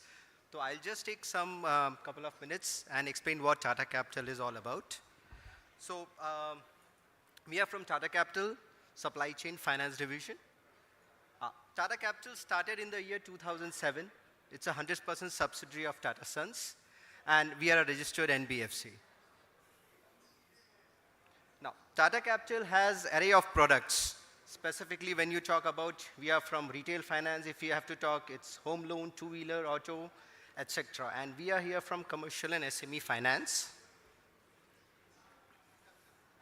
So one of the major product offering what we do is in terms of short-term and long-term finance. So when we are talking about short-term, it is the channel finance. I think in this particular audience, the most particular product what we offer is channel finance, vendor finance, factoring. And when we talk about the long term, we are into equipment finance, leasing, etc. Just wanted to give a little bit more emphasis on channel finance. What channel finance is basically all about. It is basically a working capital finance product. You can treat it as an over and above your existing CC and OD limits also. Here in channel finance, we do the tie-up with the manufacturer. In our case, most of the integrated steel manufacturers, Tata Capital is having tie-up. And we fund to their direct customers. Maybe it might be an OEM, and it might be also their dealer and distributors. So basically, whenever the invoice gets raised, accordingly the payment goes from Tata Capital to the manufacturer, and accordingly the dealer or distributor gets their material, and accordingly we can end up a particular tenure, maybe up to 90 days. Within that time frame, the money needs to get rotated. Apart from channel finance, there is another opportunity what we have that is called as a factoring. Factoring is a recent particular product which has been, which is started by Tata Capital. It's mostly an off-balance sheet funding. In channel finance, most of the time there might be a reason that, we need not have to, a customer or dealer need not have to, they have a problem in taking a limit on their balance sheet. But factoring is basically an off-balance sheet funding. It also works in the similar fashion. Basically, we are discounting the debtors. So that's the way we can take it forward. We can understand what factoring is. We have another product which falls under the long term, which is the equipment finance and leasing. In terms of equipment, we are into the capital goods. What is capital goods? Basically, any kind of equipments, equipments for the plant and machineries you are trying to onboard, trying to bring in, we are into that. Construction equipment, at this point of time, I don't think so any offices can work without IT hardware. So IT hardware also we can fund, healthcare, commercial vehicles, as well as passenger cars. Now, when I say passenger cars, there are companies who are giving perks and perquisites to their employees in terms of vehicles, so that can come under the passenger cars. So leasing, just wanted to highlight, leasing is a product which is an off-balance sheet funding. One of the most important product recently which we are trying to emphasize is tier 2 financing. Here we have a group of people who are like dealer distributors, who are in turn giving the material to their direct dealers or the sub-dealers. So this tier 2 financing is basically for them. Here in case what happens is in this tier 2 financing, maybe a distributor is there. Distributor is having a 10 or maybe a number of dealers would be associated with a distributor. So here we will be funding to the direct dealers for those distributors, and accordingly the tier 2 financing will be doing it.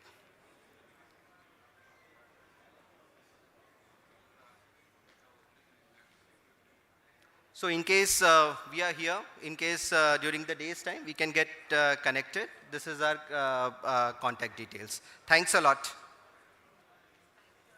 Thank you, ma'am.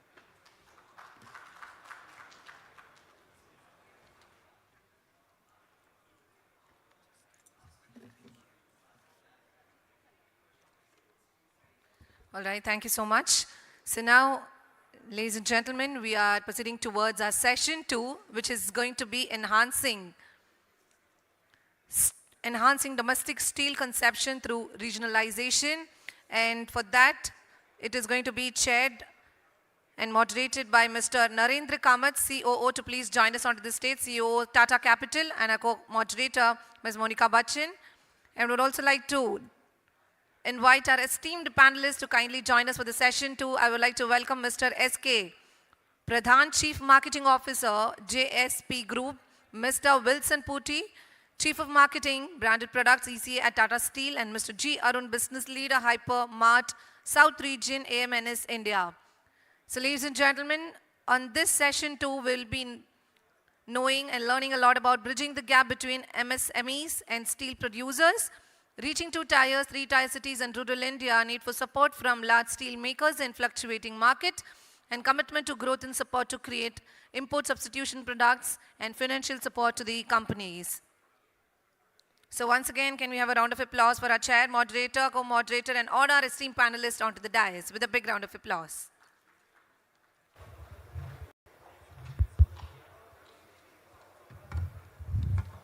Good afternoon, everyone, and welcome to the panel members here.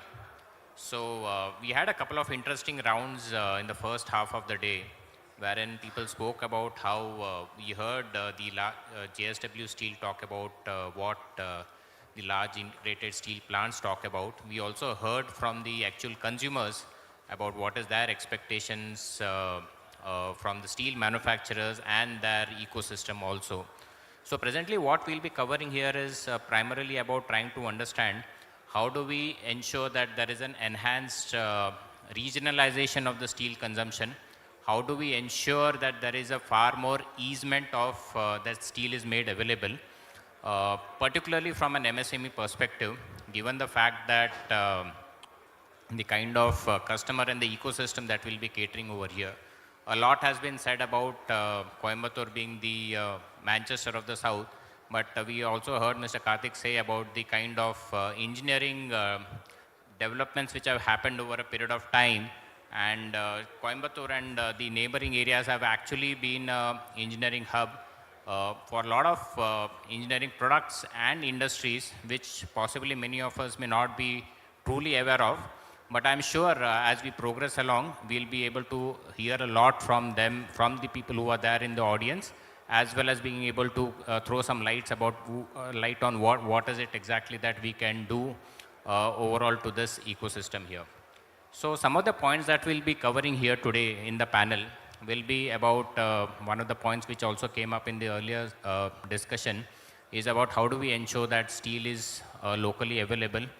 It is more easily available at a more convenient time and in a more convenient quality, quantity, SKUs, and in the same manner also about seeing how do we ensure that the kind of availability also that we are talking about is available at the right time and the right price.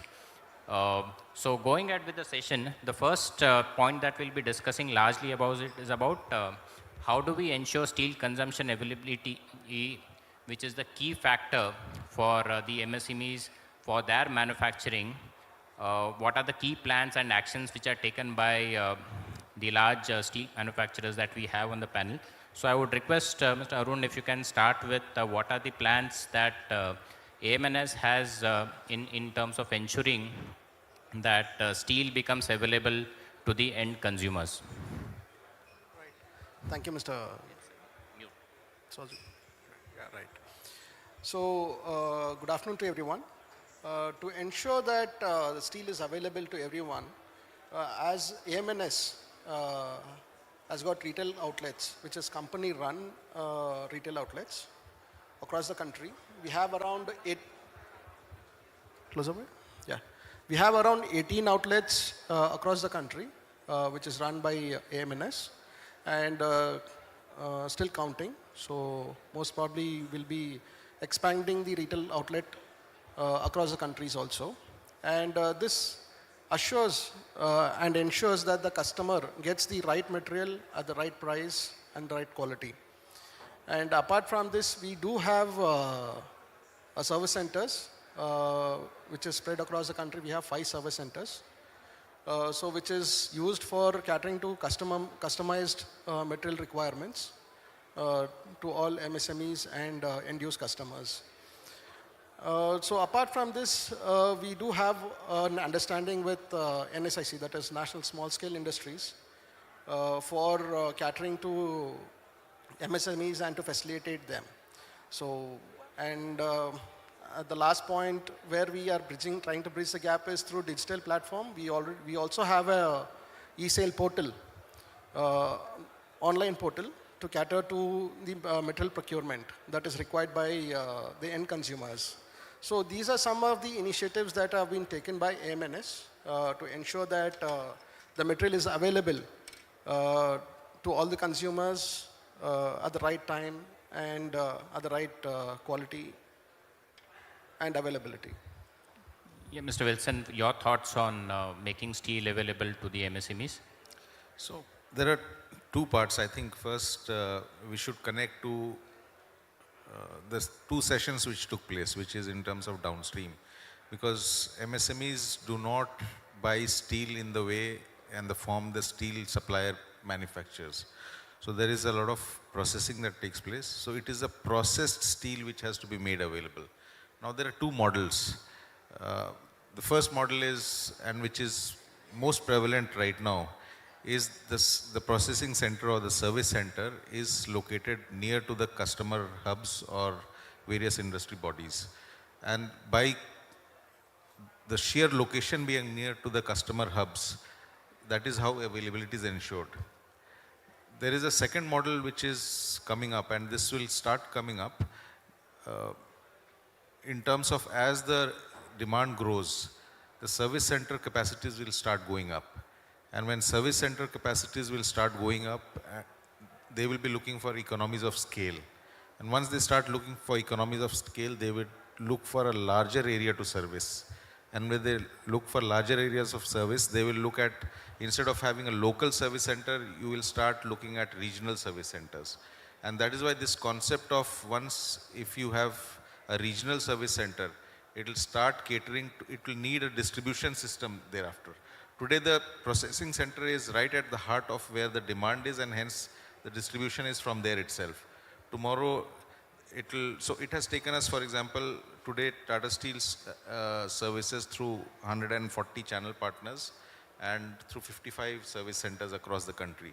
But we are located almost every demand pockets which are there. But that is from a perspective of service. But slowly and slowly, as we heard, that service centers need to do more value addition. They will start becoming manufacturing center, if I may call it. That is how the transition will take place. And that is where economies of scale, efficiencies, cost management, all of these will start coming in. And if from a service being the most important thing, these are the add-ons that will start becoming. And hence, there could be a scenario where we will find that large regional service centers come, and there will be distribution pockets which will be there. So this is as far as MSMEs who are buying steel in a processed form. There are also steel which is sold in the finished form. For example, a rebar which also an MSME would need. So a finished form steel will necessarily and has already been is working out where either it is a mill which produces and straight away it goes into the distribution system, which is for, I think, in most of the manufacturing companies there are two-tiered distribution system. Or even if there are processing centers which can produce rebars or profile sheets, etc. But still there will be a distribution system which is going right at the heart of the rural customers also, if I may say. So to that extent, I think these are the two models. One is a prevalent, but I see a second model also which will emerge in India. Thanks. Mr. Pradhan, your views on this? So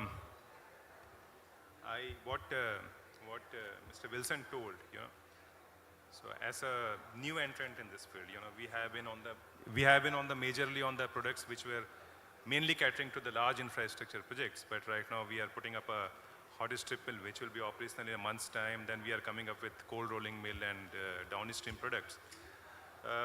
The model which we are working on presently, which we are zeroing on, we are working for last 1 year, is a network designed to cater to most of the MSME customers.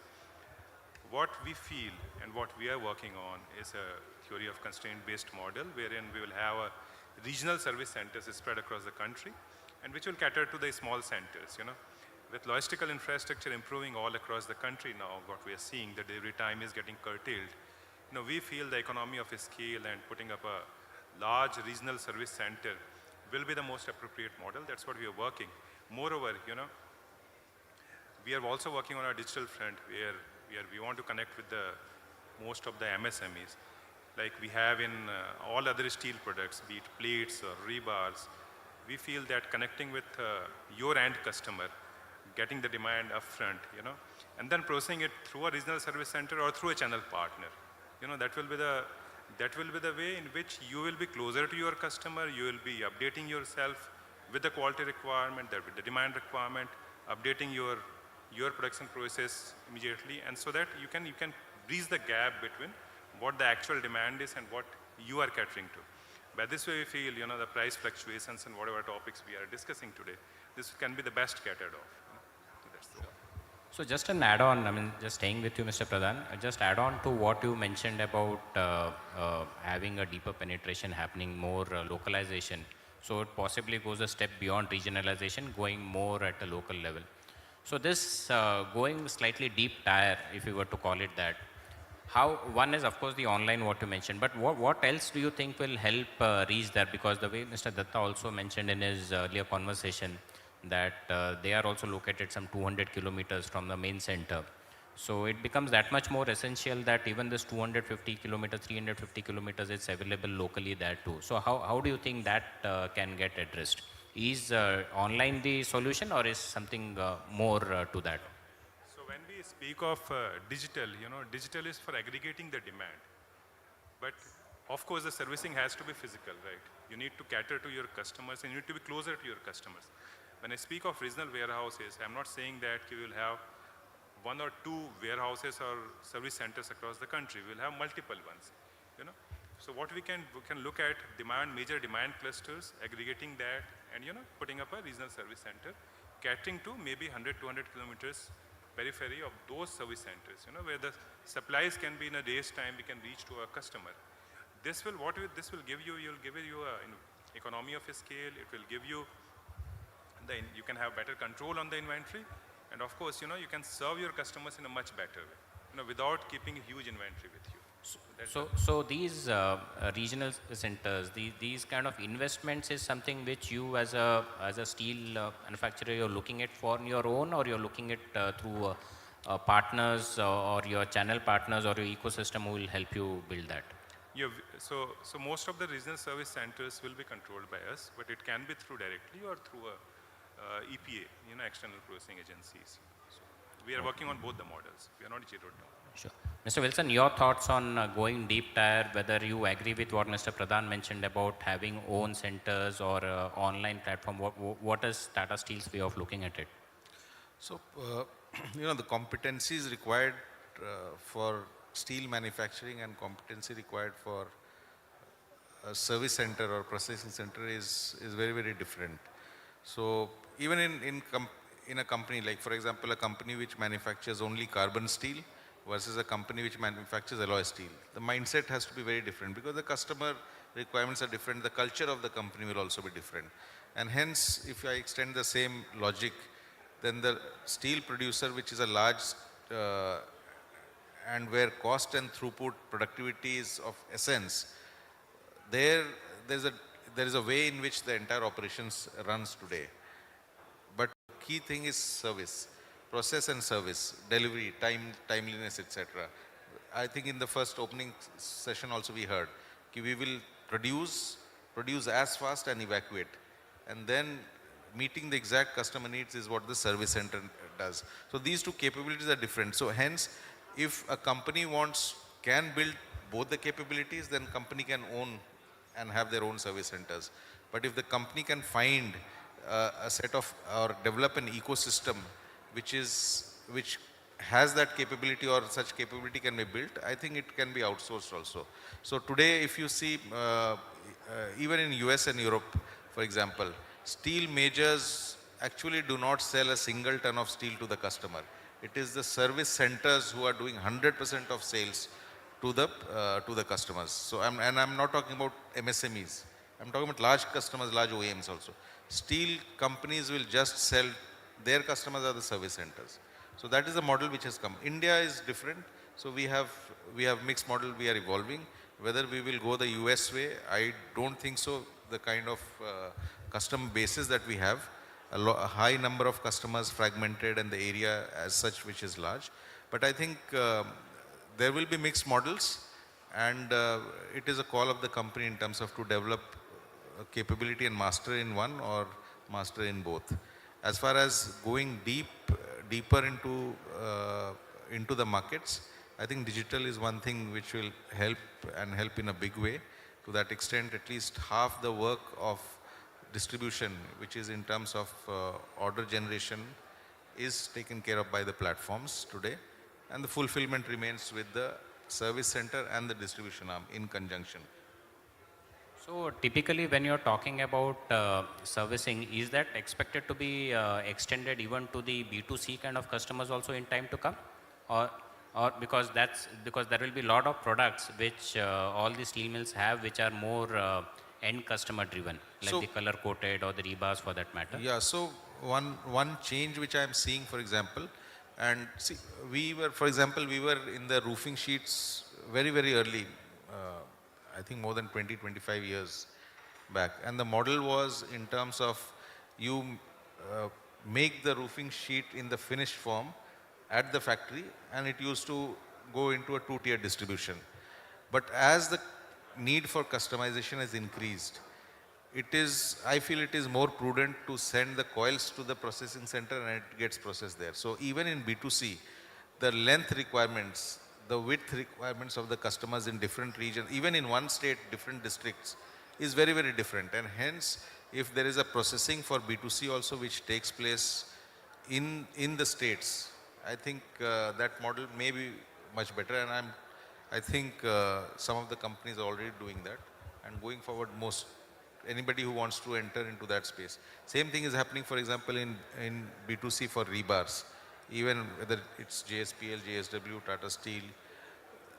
It is not now selling standard lengths of rebar. You need to go to the next step of value addition, which is at the construction site, place the steel in the form it is required, which means cages, which means stirrups, which means the entire flooring which is nested. So all of this is and can be done only near the construction site, because space is getting less and less for construction. So you cannot have large labor gangs working there. So slowly, even in rebars, the example which I was giving is a project. But even for B2C also, people want finished. Who wants to engage a labor, as if I'm building my house, to actually engage few labor and have oversight, quality control. If there are finished forms, for example, a stirrup, you just buy so many numbers and it is put. If there is a cage, you just buy it and it is put. So that you don't have to actually do so many other things which is associated for building a house, which comes along with a rebar. So even in B2C products, I feel there is processing value addition which can take place. Yeah, Mr. Pradhan, I'll come to you. So, you wanted to say something, I believe. So basically, it's a question of how fast you want to serve your customer, how accurate you want to serve your customer, and how you can save, how we can give value addition to him. Whether it's a rebar or a roofing seat or like heavy plates, nobody uses steel as it is. Even in the heavy plates, people are cutting it, people are fabricating it, people are using it. So, like as Mr. Wilson was saying, if somebody has the capability, if he can make it readily available to a customer in a form in which he can directly consume it. So it's the best solution a consumer can get. And gradually moving forward, that's the way steel will get sold in the country. And that's where the service centers or the channel partners, they will come into picture. Like the example of galvanized seats, where earlier the entire roofing solutions were made in the in-house, but now it is getting outsourced. The same way, steel mills will make the major products, but then it will have a service center where you will cut it. Like a few days back, we were debating how we can put, there were customers who were asking us whether you can, there were large ship manufacturers who were asking us whether you can fabricate the hull component and supply it to us. Right? They want to go to that extent, because they have seen in our factory, we were doing our own fabrication. They were asking whether you can do the fabrication for us and supply this thing. We don't want to get into fabrication, right? So any customer who he want to have a ready-made solutions which can directly consume it, right? So whether the steel mills will have their own service centers, they can develop those sort of capabilities, whether directly or through a different company, or they outsource it to external service providers. But model will be same. Sure. You need to have finished type of service. Mr. Arun, your views on these points, both in terms of going deep tier, or it's the online, or the B2B or the B2C market? Right. So as Mr. Wilson and Mr. Pradhan said, so continuing with the same, I think online platform is there to aggregate what is required, and ultimately when the servicing comes, it has to be done practically. Okay, and these steel is a commodity that cannot be done off the shelf. It has all made to orders and as per the customer's requirement.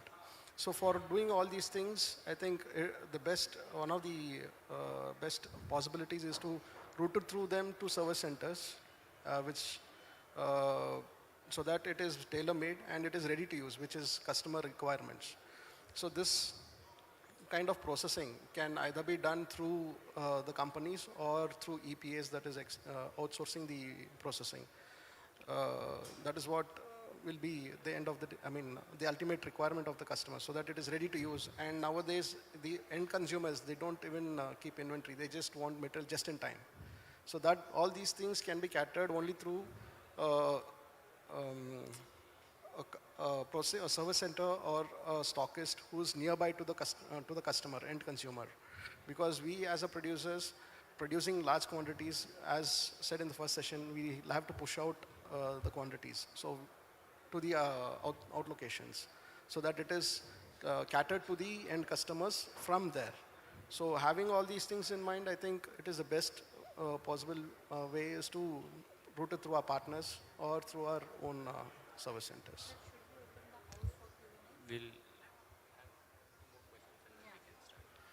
Just as a follow-up on this, what you mentioned, Mr. Arun, do you think the supply chain, the logistics, what we talk about, is it something that is already in place, or that is something which has to also stack up to meet up with these requirements? Because even if you have the EPAs, the distribution center, or even an online platform, at the end of it, what Mr. Pradhan said, the fulfillment has to be physical. There is no substitute for that. So who do you think is more fit and capable to manage that for? I think on logistics part, of late we have, I think most of the steel mills have already started using the sea route also. Sorry? The sea route, I mean, for transporting material from the main plants, manufacturing plants, to the other locations. So as well as rail, apart from road. So sea and rail evacuates the material more faster, sending it to the EPAs or the but from EPA to the end, so from the EPAs to the end consumers, that logistic part once again needs to be what do you say? It needs to be streamlined more. Okay, now it is already there. Okay, so this needs to be more streamlined, because the locations wherever the current EPAs are, okay, they are most strategically most in an industrial hub. So a company which requires material, say, apart from that industrial hub, will always have an issue with the logistics. So there an improvement is required for transportation from the processing service centers. Sure. So Mr. Pradhan, you have some views on this? So we were at an advantage in the sense we are the last entrant in the products which are mostly MSME products. So we got a clean slate. Basically, for infra projects, you don't need to have a service center, or you need to have a warehouses from where you need to serve. The customers wait. But however, when we are designing a network for the service centers or the warehouse, we are working on a comprehensive network wherein the requirement which Arunji was mentioning or Mr. Wilson was mentioning, the timely servicing of the customer's order, the logistical constraints. So all those factors we are considering, and we are designing a network so that the consumers, the demand clusters are fulfilled. So the benchmark will be whether we can serve it in 24 hours time or not. Sure, sure. So one bit also which came in the previous session was also regarding the technology. So Mr. Wilson, how do you think in terms of technology that we are able to come up curve?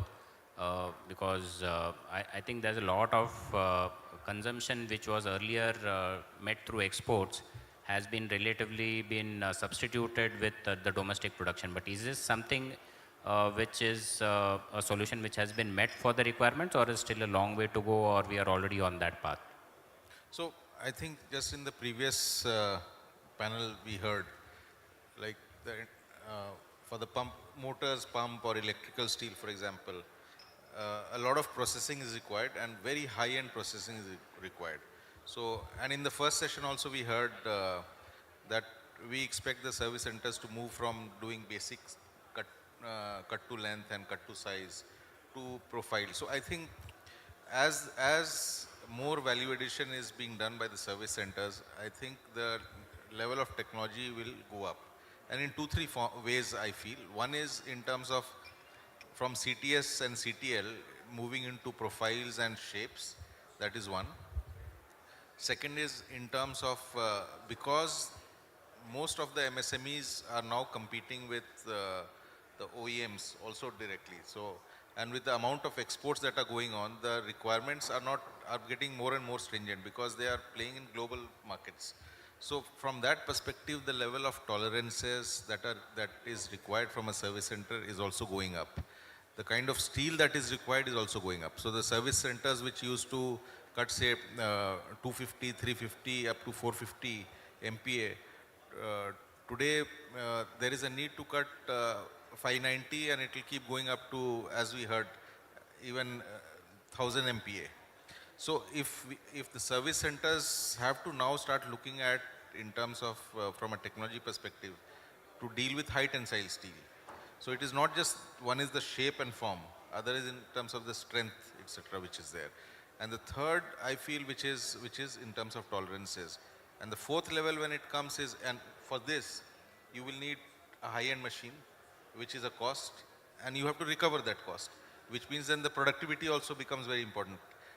And if productivity has to be there, then you need to know how to, the term that we use in the steel industry is OEE, operations, equipment effectiveness. So which means how good is your utilization. So if you to improve your utilization from the same machine, you have to have good softwares to do nesting. So because orders will be varied. So I think there is a lot of change I see in the service center and the processing industries which is going to go up. It is not just technology for processing the steel, but I think all the associated technologies. And along with that, then you will have manpower and skill also, which will be required at the next level. So I think there are changes that are going to come. Yeah, so I think that's very important that the entire import substitution thing is happening at a faster rate. India is being, when we speak of China +1, so that's really happening in places like Coimbatore, where a lot of exports. One of our earlier panelists told that post-COVID, the exports of pump increased by almost 30%, right? That's what we are seeing everywhere when we move across the country. There are, whether you speak of yellow good equipments, mining equipments, construction, these are the sectors in which I deal very closely, so I can speak of that. When the shipbuilding industry, lot of manufacturing is coming to India, and it's for us as manufacturers, it's very important that we invest in technology, we invest in products which can be substituting to those imported products. And that's how the imports are gradually coming on the high value products, and that a lot of things are getting localized. By localization, we are reducing the lead time, we are reducing the capability of domestic manufacturing, and that's how more and more capacities are coming. So it's very important, as Wilson was saying, that we invest on technology. We apart from that, the service center improvements, for cutting the 1000 MPa seats, bending and forming and all those technologies, the investments which we are seeing, it has to be on a global scale, on the technology front as well. Then only we will be able to compete with the world.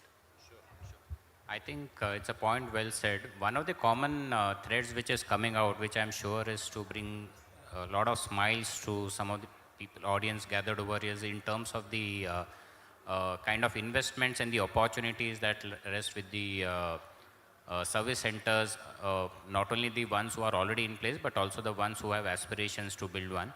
So while there may be a couple of more questions that we'll engage in, if there are any questions, we... Yeah, so we are opening the house for questions. Mr. Zacharya, Chef, Mike.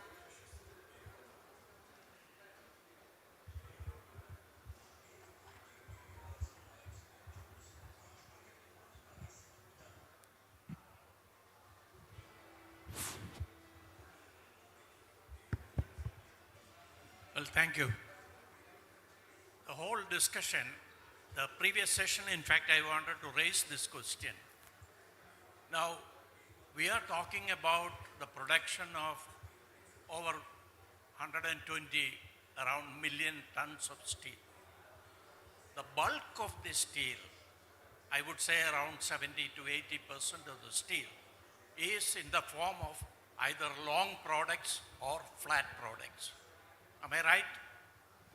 We are talking substantially about MSME activities.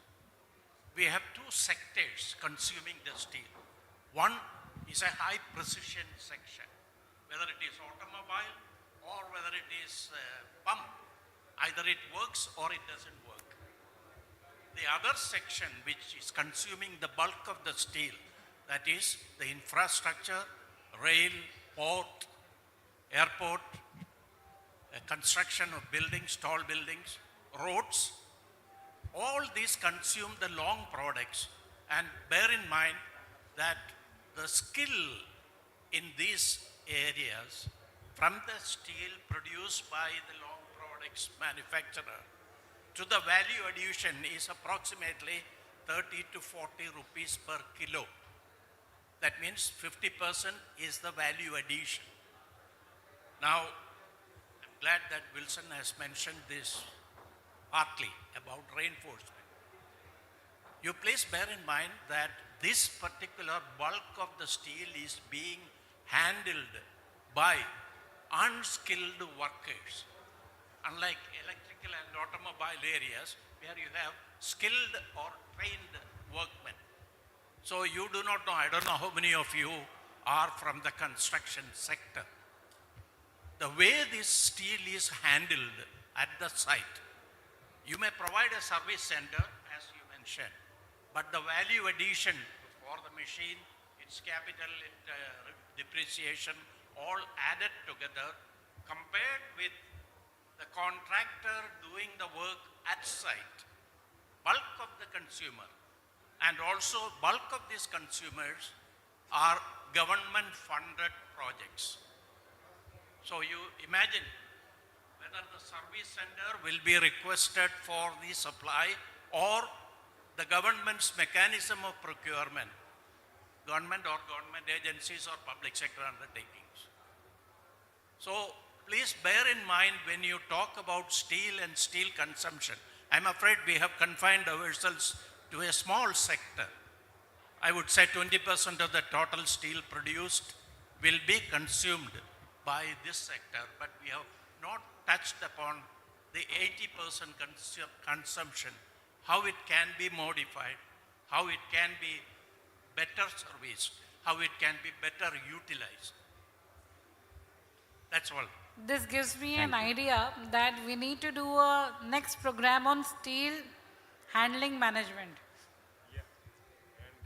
And also what you touched upon is since we are mainly a company who produces a lot of infrastructure products. You know, now we are coming into HR and CR and galvanized, but so far we have been producing beams, rails, rebars, heavy plates, which are mainly getting consumed in infrastructure sector. So I will be very happy to inform you that we are running 2 or 3 skill development units, you know, closer to our plants or in Odisha and Chhattisgarh, where we train people on these technologies. You know, also, Tata also has doing that. We have been doing a lot of mason training programs we are running, you know, as part of our activities, you know, so we teach them how to handle these products. You know, so yeah, that's true. So somewhere we need to start. Certainly. Yeah, agreed.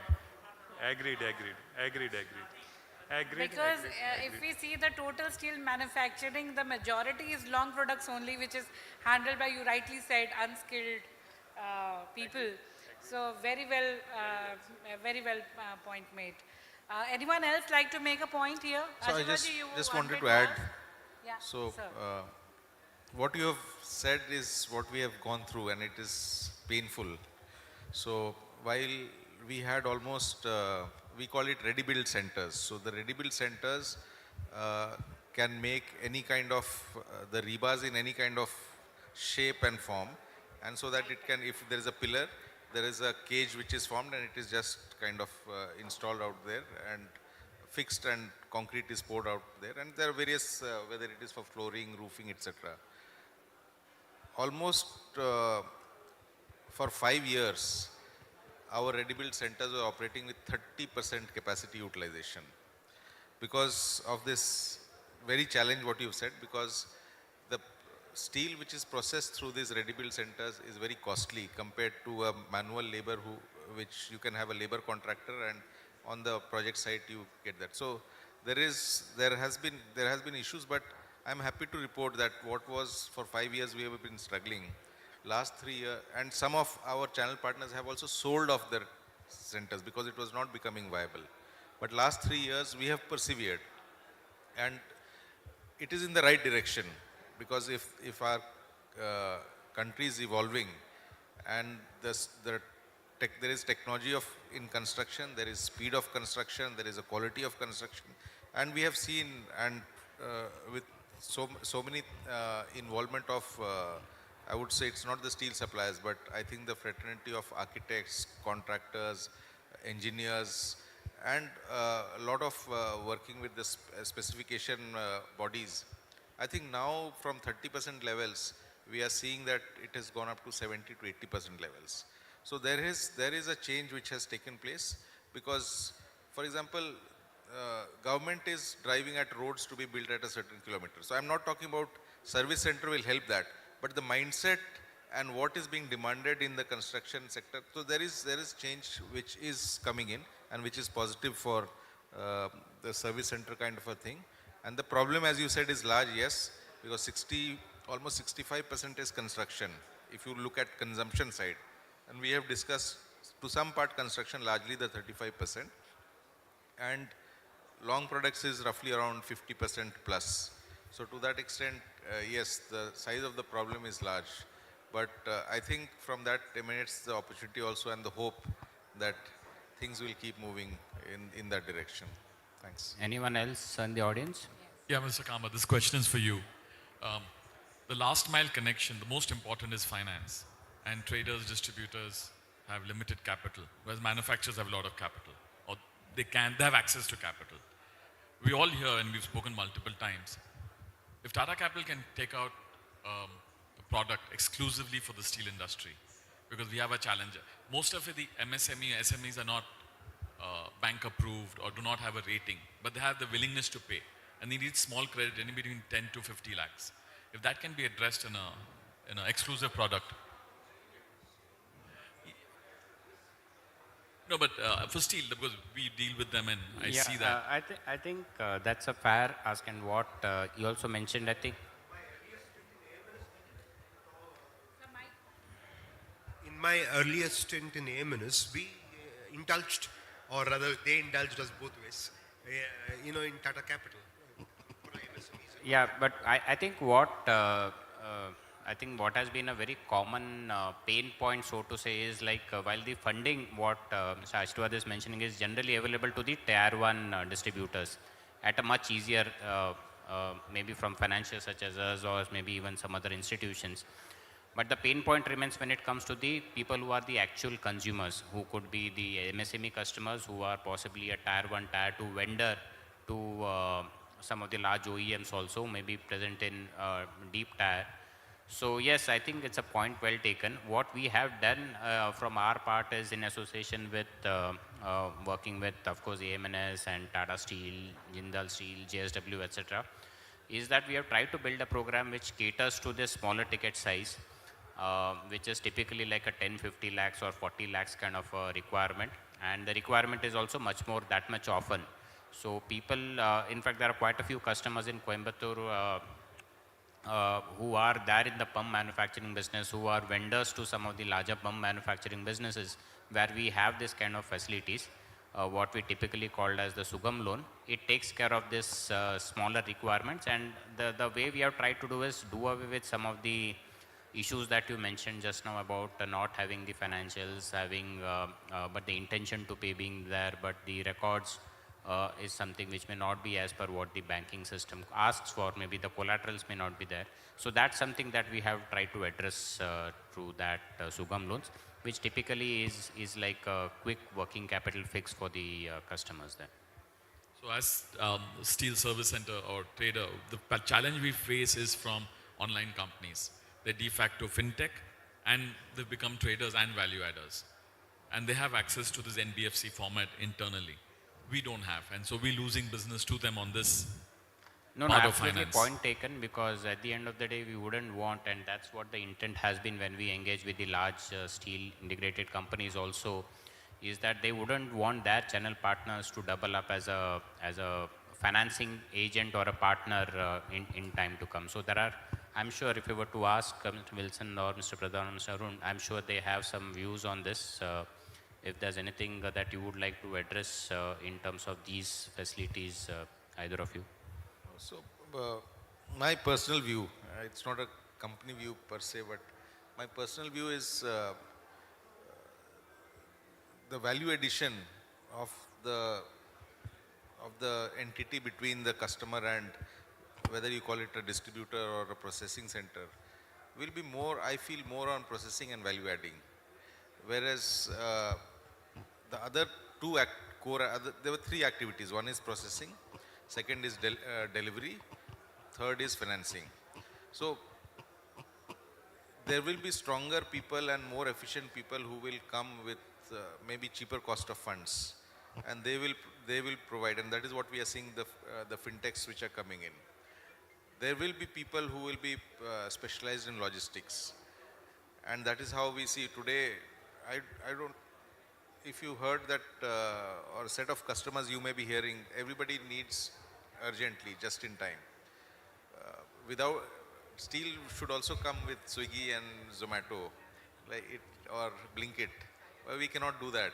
So, but I'm sure there are people who are coming up. There is, for example, the third-party logistics companies which are servicing both the inbound and outbound of all these, say, Reliance Fresh or whatever, Amazon, etc. So, people are doing it on a daily basis. So, I think specialized agencies for third-party logistics will also come in. And hence, what is core for the distributors, if I may call it, is value addition through service centers.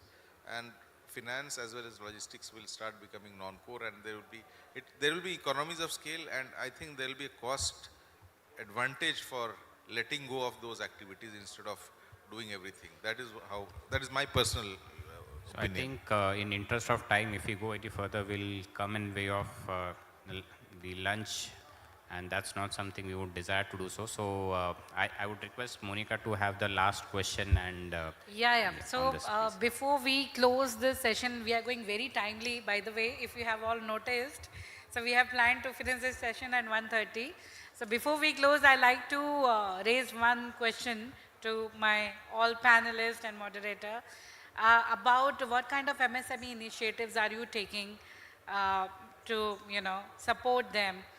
So I'll start from maybe you, and then Pradhanji, and then MNS and Tata. Sure. So one thing is definitely in terms of whatever the initiatives that we are doing on the MSME. One is, of course, what I briefly addressed to Mr. Ashirwad's question on the working capital funding. We also have factoring lines that we have now started setting up for the MSME segment. The other thing which comes to my mind post hearing the views from the panelists is also about the kind of investments that will start coming up in the servicing center as we look at more investments coming which are more technology driven, etc. Tata Capital as a financing entity can definitely participate in trying to offer funding solutions either through loans or leases for those customers also. So these are some of the things that come to my mind. If there's anything more, maybe we can discuss it offline. Mr. Pradhan? So, the three factors which an MSME will look is, one is the availability, another is the price, and third is the finances, right? Finances, as we are seeing, there are a lot of NBFCs are coming up, and there are a lot of fintech companies are coming up. So going forward, I don't see finance will be a major issue, We have been solving it with our distribution model for our B2C customers and retail networks. So there are a lot of things which are getting evolved. So this problem will be resolved, sooner or later. The second part is about the availability and prices, Most of the MSME customers are more concerned on the fluctuating prices, So as a company, we are working on models where it can be more of an index-based type of pricing, where we can give them a assured type of pricing support without depending too much on the price fluctuations on the marketing side. We're also working on the network design, as we are seeing, more focused on the demand clusters of MSMEs, so that the availability will be much faster. And in all these factors, the technology is playing a very vital role. So as I was saying, we are working on some digital twins, we are working on some TOC-based models, and we are working on some AI-based models to work on a model which will solve these problems comprehensively. I think to MSMEs, we would be making material available. So the point comes back to material availability and supplies. So when finance is taken care by our financial institutions. So on the availability part, we make sure that the material is available for the domestic players first, for the domestic requirement first, and then for others.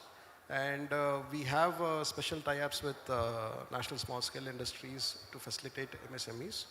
And apart from that, what we have initiated is for Tier 2, Tier 3 MSMEs, we are giving some dealership programs for coated products. So, which is also an initiative that is taken. And for the last 1 year, we are running it successfully. So these are a few initiatives that we have taken for MSMEs from EMNS. So in Tata Steel, we have started a digital platform called Digica.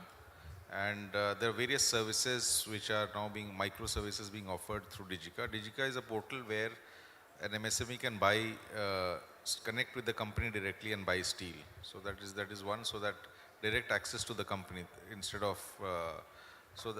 that is the first. Second is what we have started floating our financing schemes out there. So anybody who has a financing need can come directly, and it gets routed through to our Urja financing program or Tata Capital. It gets routed directly, and online on the platform the limits are sanctioned, and in a very quick lead time. That is the second thing that we are doing. There is, we have been engaging with MSMEs on a lot of skill building and knowledge sharing platforms with industry experts. What we have now, we have gone to the next level where we have started a new company called Tata Steel Industrial Consulting. I think some of our colleagues from there would be there. Tata Steel Industrial Consulting has been formed specially for the MSMEs, where they will help in terms of if somebody wants to put up a service center, they will help in doing that. The productivity of the service center, the technology selection, the equipment selection, and in terms of setting up the various processes, right from environmental safety and people development. So we have understood the need that an MSME will not remain an MSME. We have seen how the definition of the MSME has also changed, because the manufacturing units have grown. That is the kind of opportunity we are seeing in India, and they will grow into, all the MSMEs will be much, much bigger manufacturing entities. To that extent, this is a need we felt that we can come and help with.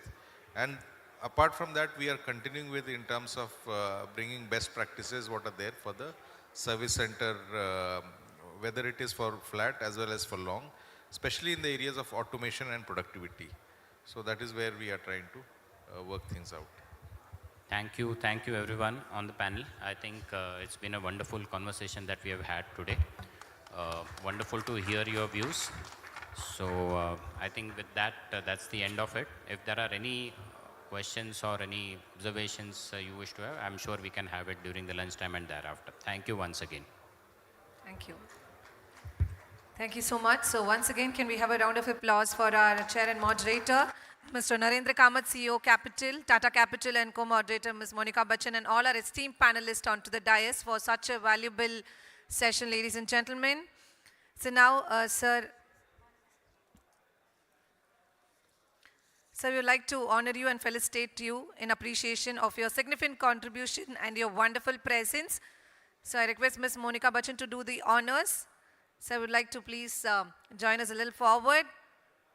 So once again, let's give it up for our chair and moderator, Mr. Narendra Kamath, CEO, Tata Capital. Thank you so much, sir.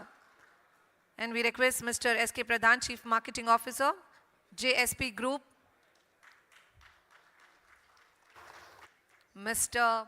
Wilson Putti, Chief of Marketing, Branded Products, ECA at Tata Steel. Thank you so much, sir, for your wonderful presence and the great session. Last but not least, we have Mr. G. Arun, Business Leader, Hypermart, South Region, AMNS, India. Thank you so much, sir, once again. So, ladies and gentlemen, once again, let's all put our hands together for all our esteemed panelists onto the dais. Thank you so much, sir, for the wonderful session on enhancing domestic steel consumption through regionalization.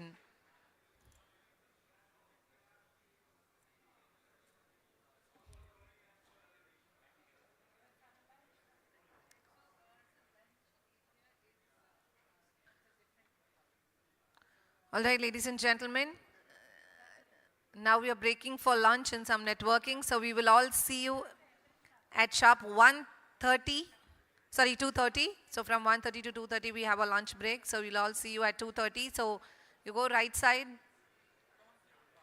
Ma'am, guide karna hai. You need to guide them that side. All right, ladies and gentlemen, the lunch is being served in the opposite hall. So you need to go out and then you have a pathway. We have the step towards and there it will lead to the lunch area. So thank you so much. We'll see you all in next 1 hour. That's at 2:30. Thank you so much for joining us.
Cycle the system, it comes back to the system, gets recycled and distinct. So there is a clear divide between a primary and a secondary produce, but that's separate. But in terms of supplies and this thing, it is the recycling becomes a very integral to what this price discovery is. Now this is what I wanted to probably depict via a value chain demonstration, that there will be a miner which is locally somewhere, which will send the raw material to the refiner, who will make it to the usable form. The product manufacturer will use this, the refiner or the intermediary to make the end produce, which is, which is the final application which will go for consumption.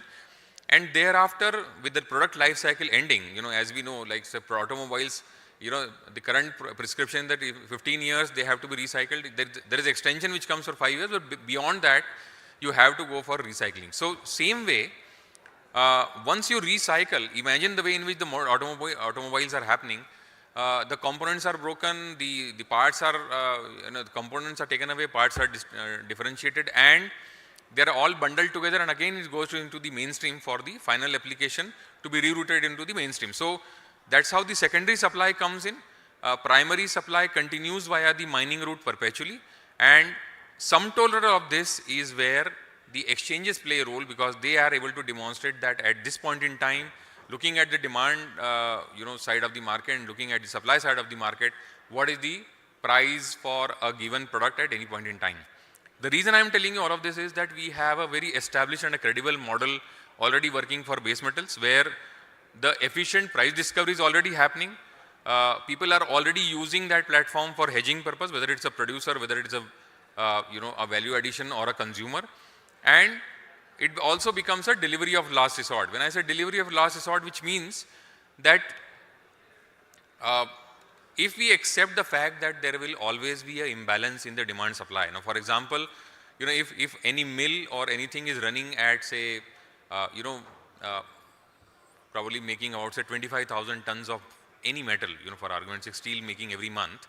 So their expectation is that the offtake should be minimum 25, and if the good times they are able to ramp up, they probably will do 26,000, 27,000. That's possible by doing a very efficient work.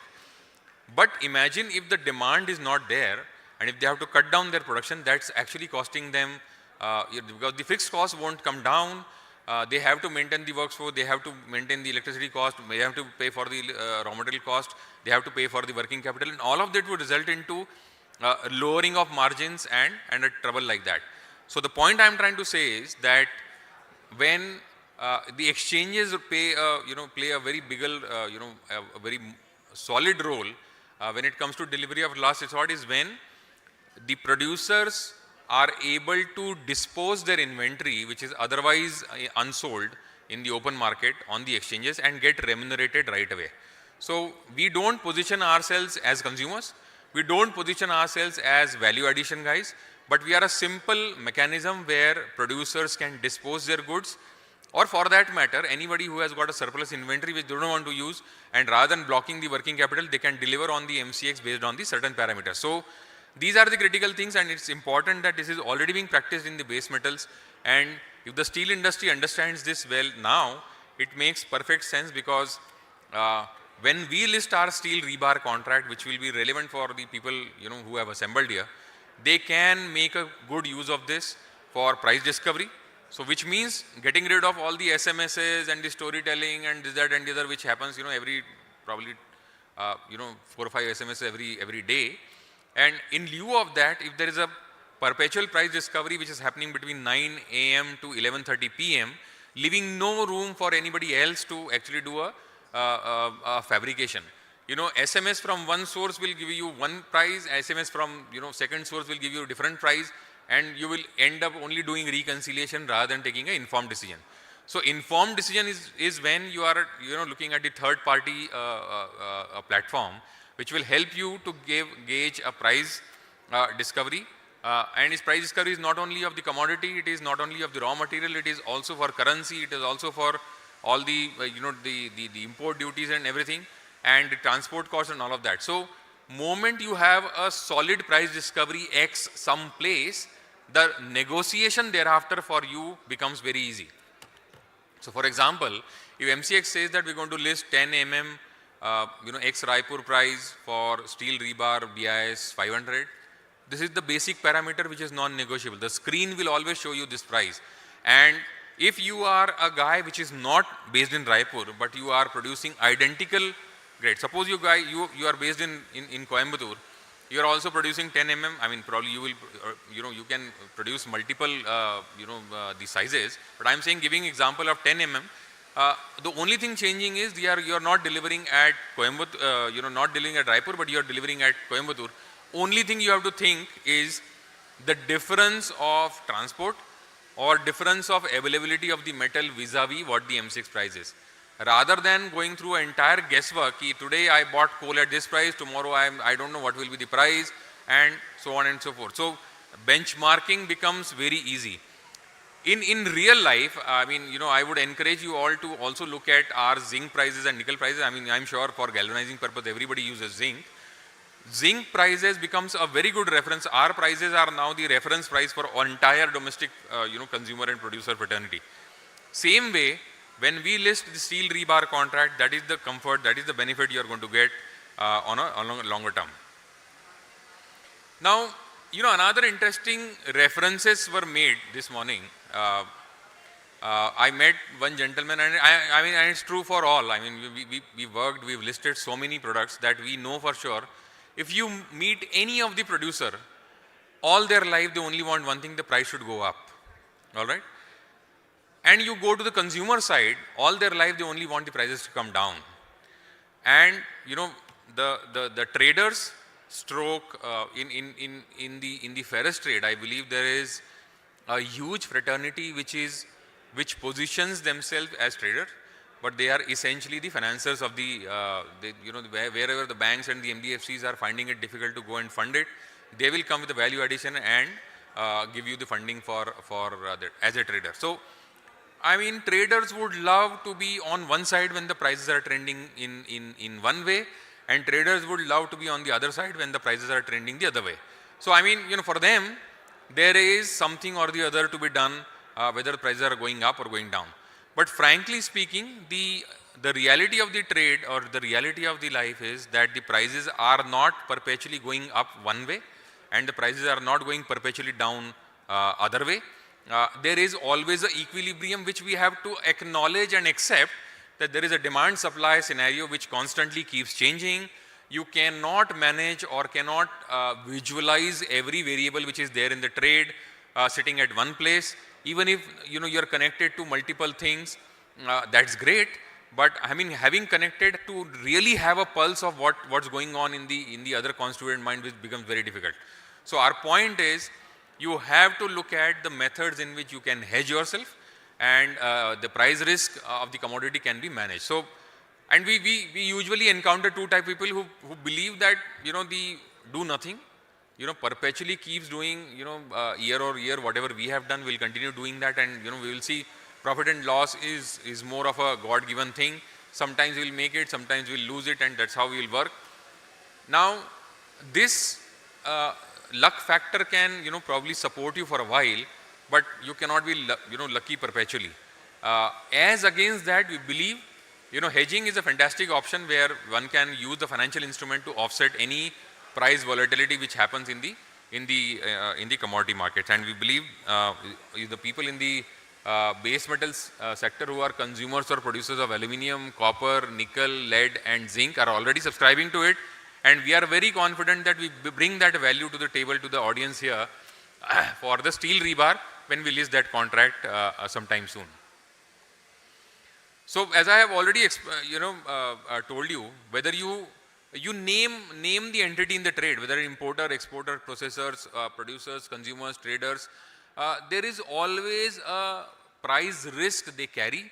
I mean, if you're a producer who has got a mine, every ton of raw material, the iron ore you process, and whatever the royalty you pay to the government is a function of price at which you're going to sell your final produce. So that is the reason there's a wishful thinking that you always wanted price to be higher so that the realizations are always better. Exactly opposite to the consumer who would want the raw material price to be always lower so that he does the value addition, he becomes affordable to the final end consumer, and his branding and everything takes care of the market share, and that's how he makes money.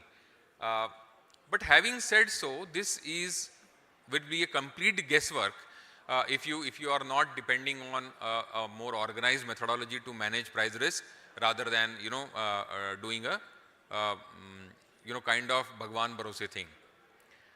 So what are the contract specs? This is how the standardization happens, and before I really introduce you to the steel rebar contract, let me quickly run you through how the contracts are standardized on MCX for the base metals. Aluminium, lead and zinc, all contracts are 5 metric tons, the regular contract, and we have mini variants for each of that, which is 1 metric ton.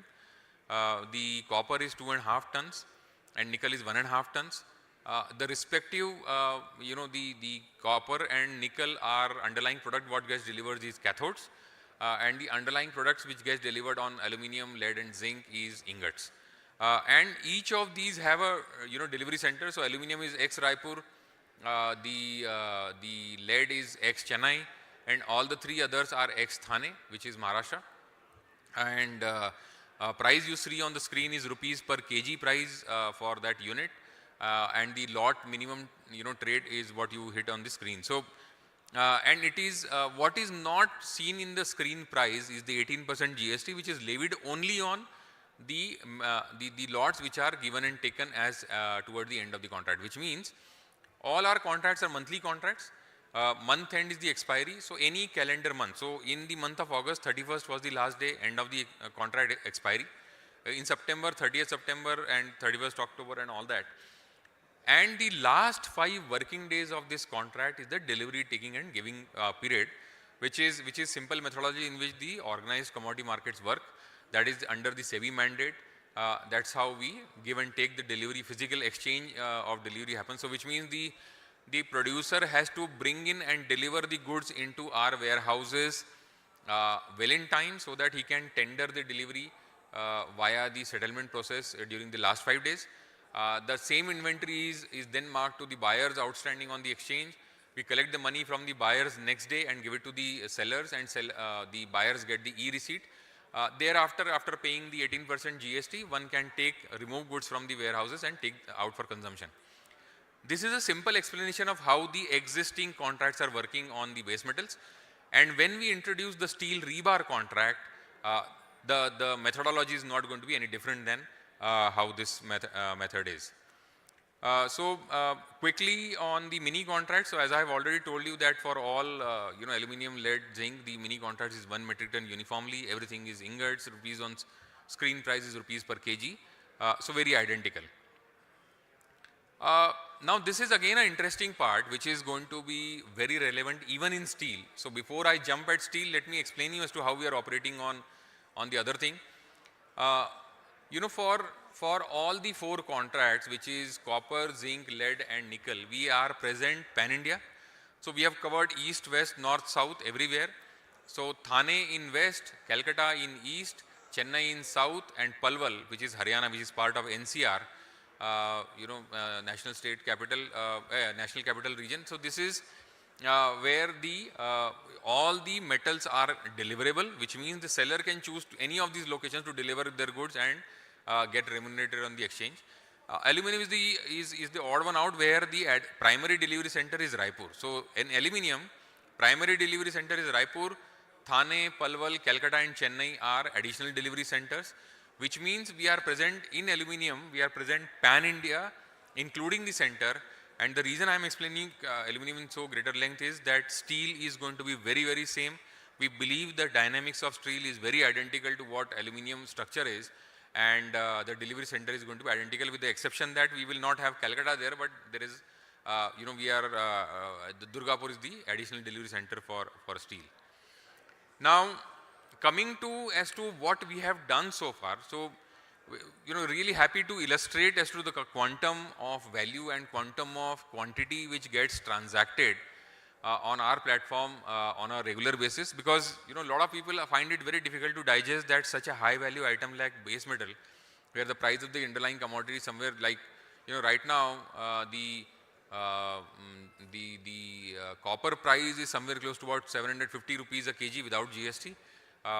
Zinc and aluminium and everything is around 200 rupees, and nickel is in excess of 2000 rupees per kg.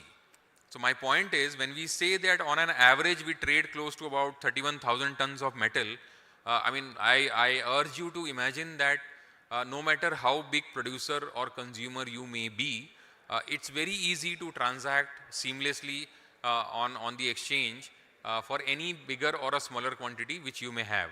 And same is the case with the others. A copper close to about 30,000 tons, again lead about 6,000-7,000 tons, and zinc about 30,000 tons, is a substantial quantity for the base metal industry to really come in and hedge themselves and this thing.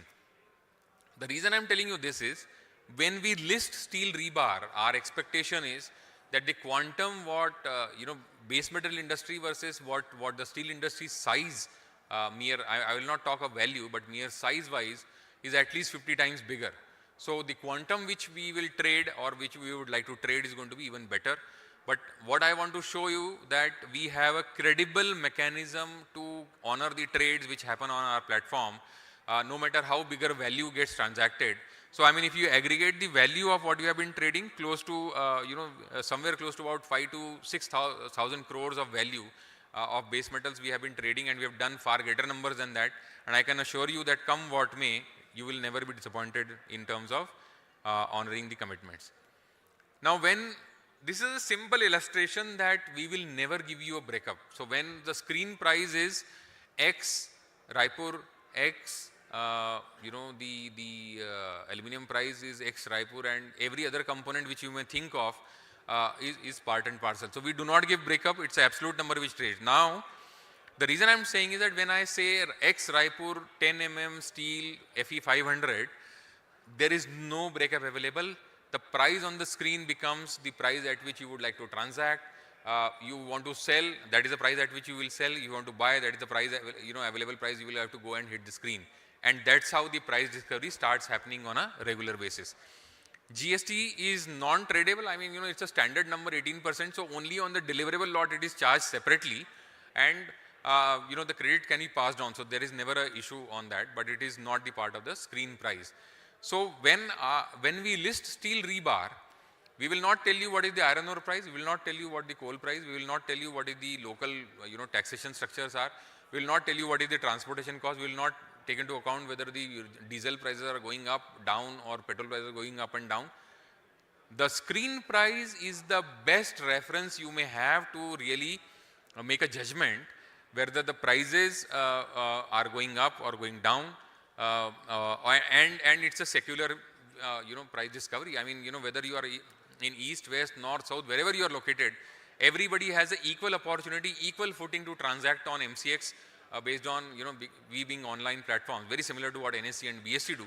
So there is never going to be a challenge for you to participate and this thing. So now, why don't I show you as to, what we, so these are the quality specifications what we have listed for aluminum.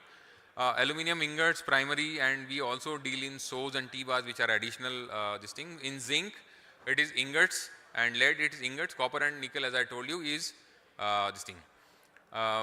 On the base metals, the quantum of deliveries which we have seen in last 1 year, which has gone via settlement, this is more, over and above the quantity which gets delivered on MCX warehouses, is this much, close to about 30,000 tons of aluminum, lead about 7,500, zinc about 25,000 tons, copper about 20,000. This much has got cleared via the MCX settlement cycle, which I believe once the steel gets listed and starts participating, the number is going to be far, far greater.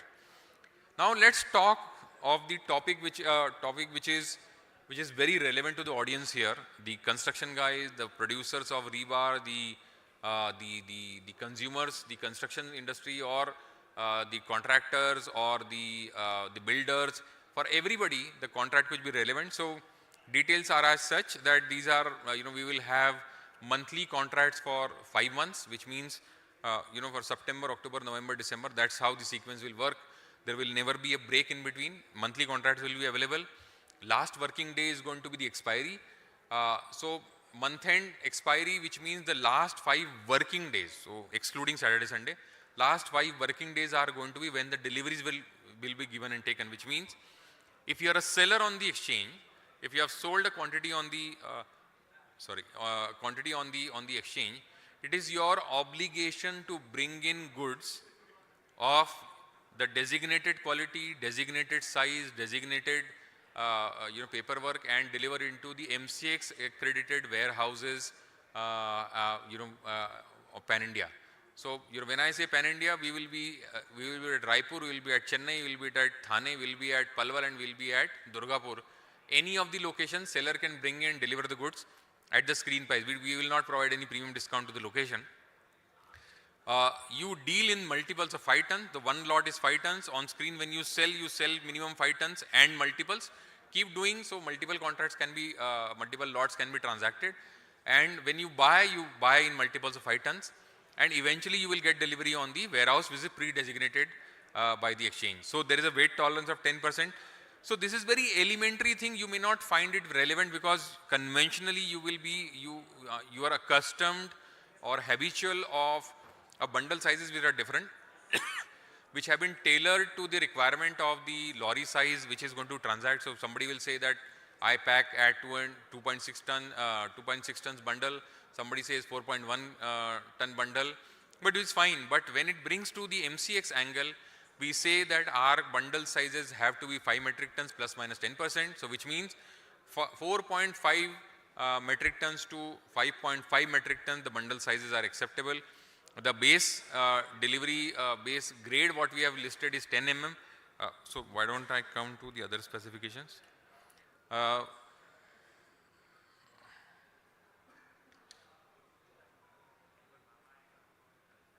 Okay. So base strength what we have listed is FE 500 and the base size what we have listed is 12 mm. So does this mean that producers of grade higher than that, which is FE 500D, FE 550 and FE 550D, whether they can deliver? Yes, they can deliver. But there will not be a premium discount to these things, which means we say that the price discovery is happening for FE 500 and you deliver any grade higher than that as a delivery of last resort, you will get paid by the screen price. We are not going to offer any premium or a discount to that. Number 2, delivery centers, base location is Raipur, but the seller can deliver at Thane, at Palwal, at Chennai or Durgapur of their choice. Now, is there going to be a premium discount to the delivery centers? The answer is no. Our belief is that you will deliver into MCX only as delivery of last resort. You will dump MCX, inventory on MCX only when it is not getting sold elsewhere. This brings us to an important point that if everything remaining same, out of these 5 locations, which will be the most competitive at the screen price? And we believe it will be Raipur. And the sense I have talking to the physical market is that probably, Durgapur also may find comfort in selling around that price. So which means, given constraints, the likely, I would say, periphery or a likely location where we are going to receive premium, the inventory as a, from the seller's obligation is likely to be either Durgapur or Raipur to begin with. At the locations which are far away, Thane, Chennai and Palwal, because we are not providing any premium discount, unless somebody has got an inventory lying which is not getting sold, probably then they can deliver on MCX, but which will take time to happen. But I'm trying to tell you is that whatever is happening will happen without premium discount. If one has to sell 550, it is without any premium. If one is delivering in Chennai, it is without premium, and so on and so forth. At the same time, we recognize the fact that any construction or any project work cannot work only with one size, and there are multiple sizes are needed. So our sense is 12 mm constitutes about 40 to 45% of the total construction ratio. So that has been kept as base size, but 8 mm, 10 mm, 16 mm, 20 mm and 25 mm is also deliverable, which means you as a seller you have you can provide delivery of any of these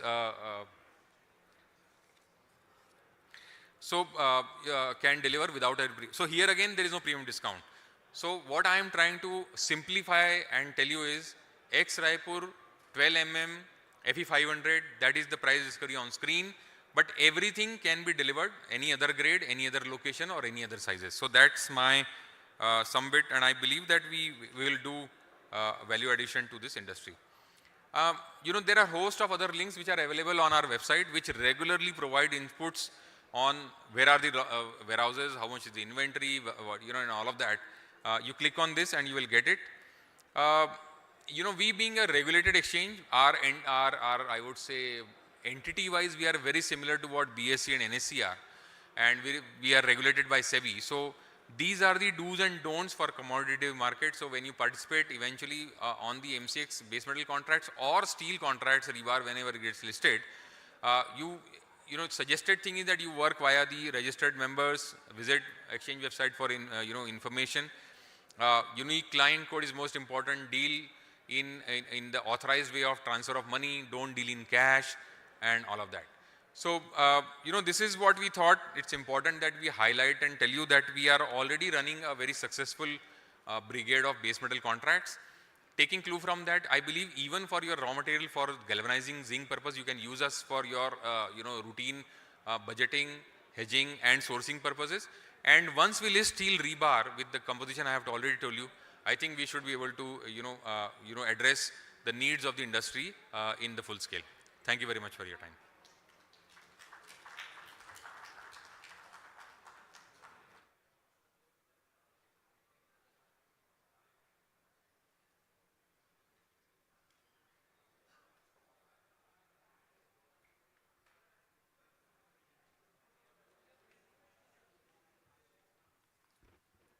All right, thank you, sir. Thank you so much. Once again, a round of applause on the wonderful presentation on commodity hedging and its benefits. Thank you so much, sir, for your valuable presentation. So now we are going to have a very special presentation by Mr. Gaurav Saraf, MD Bharat Steel. So I request you to please join us onto the dais with a big hand, ladies and gentlemen.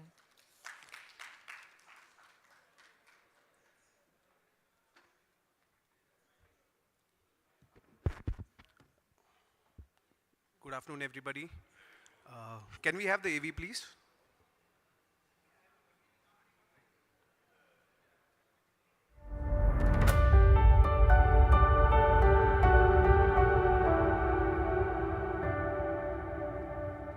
Welcome to Color Shine Coated Private Limited, where we're dedicated to building a future.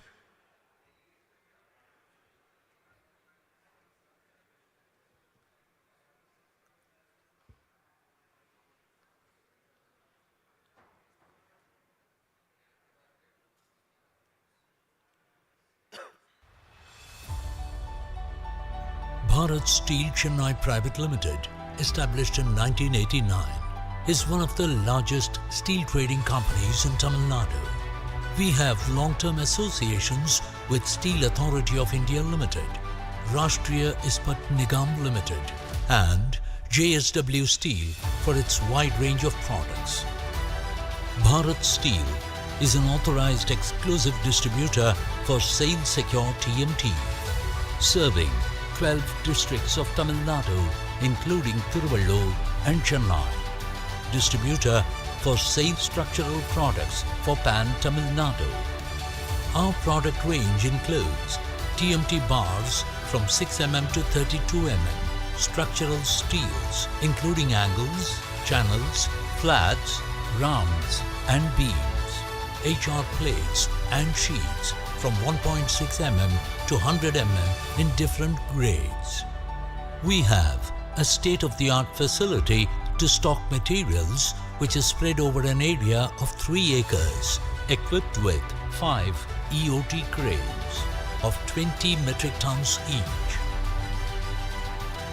112 kV generators along with solar roof for sustainable future and green living. Weigh bridges to weigh up to 100 tons. Self-owned transporting facility with trucks of different capacities. And just-in-time delivery process enables Bharat Steel Chennai Private Limited in providing end-to-end solutions to its customers. We are also equipped with our own service center in Salem to process HR coils from 1.6 mm to 16 mm thickness up to 2000 mm width. We are one of the proud job work partners to Salem Steel Plant for their stainless steel cut to length requirements. Our company's facility is geared towards efficient supply of material, thereby helping us achieve 1 lakh metric tons of annual supply to a variety of industries and mega projects. We are not only into supplying steel, but have gone far ahead in giving end-to-end solutions in roofing and pre-engineered building segment. Crayon Roofings and Structures is an end-to-end steel roofing solution provider, catering to roofing sheets, C&Z purlins, decking sheets, etc. Metfra Steel Buildings Private Limited is a complete turnkey solution provider in pre-engineered building space equipped to take up steel and civil turnkey projects. Much of our success can be attributed to our reputable and reliable client base, which has come to appreciate the service and quality received from Bharat Steel Chennai Private Limited. Together, we are Bharat Steel Group. So that was a brief presentation, a corporate film about us. So yes, I'm Gaurav. I'm the Group CEO for the Bharat Steel Group.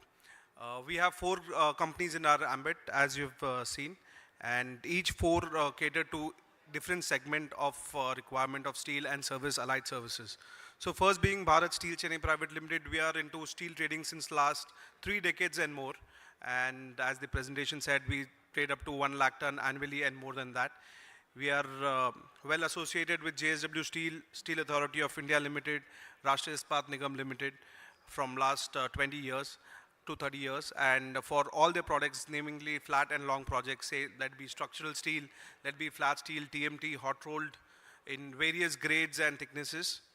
And we have a service center coming up in Chennai which can cater from 1.6 to 25 mm HR coils with up to 2.5 meters width, which is upcoming in Chennai, which would be commissioned by January. And coming to our second segment is our Crayon Roofings, where we are again JSW Coloron Plus distributors, and we are manufacturers of purlins, decking sheets, which caters to PEB segment, mezzanine segment, etc. Ready to use steel to a lot of our PEB customers. For them, it is a simple job of tack welding it and continuous welding it. There is no loss of, there's no burn loss for the customer, no, problems of handling the scrap, generating the scrap, storing the scrap. So thereby, our processes are so efficient that the customer saves at least 3 to 4% in construction of our PEB webs and flanges and columns, rafters, everything. So again, this stainless steel slitting is especially put up for SSP's plant, which they manufacture 409 grade, which is used for Vande Bharat and wagons which are used by Indian Railways.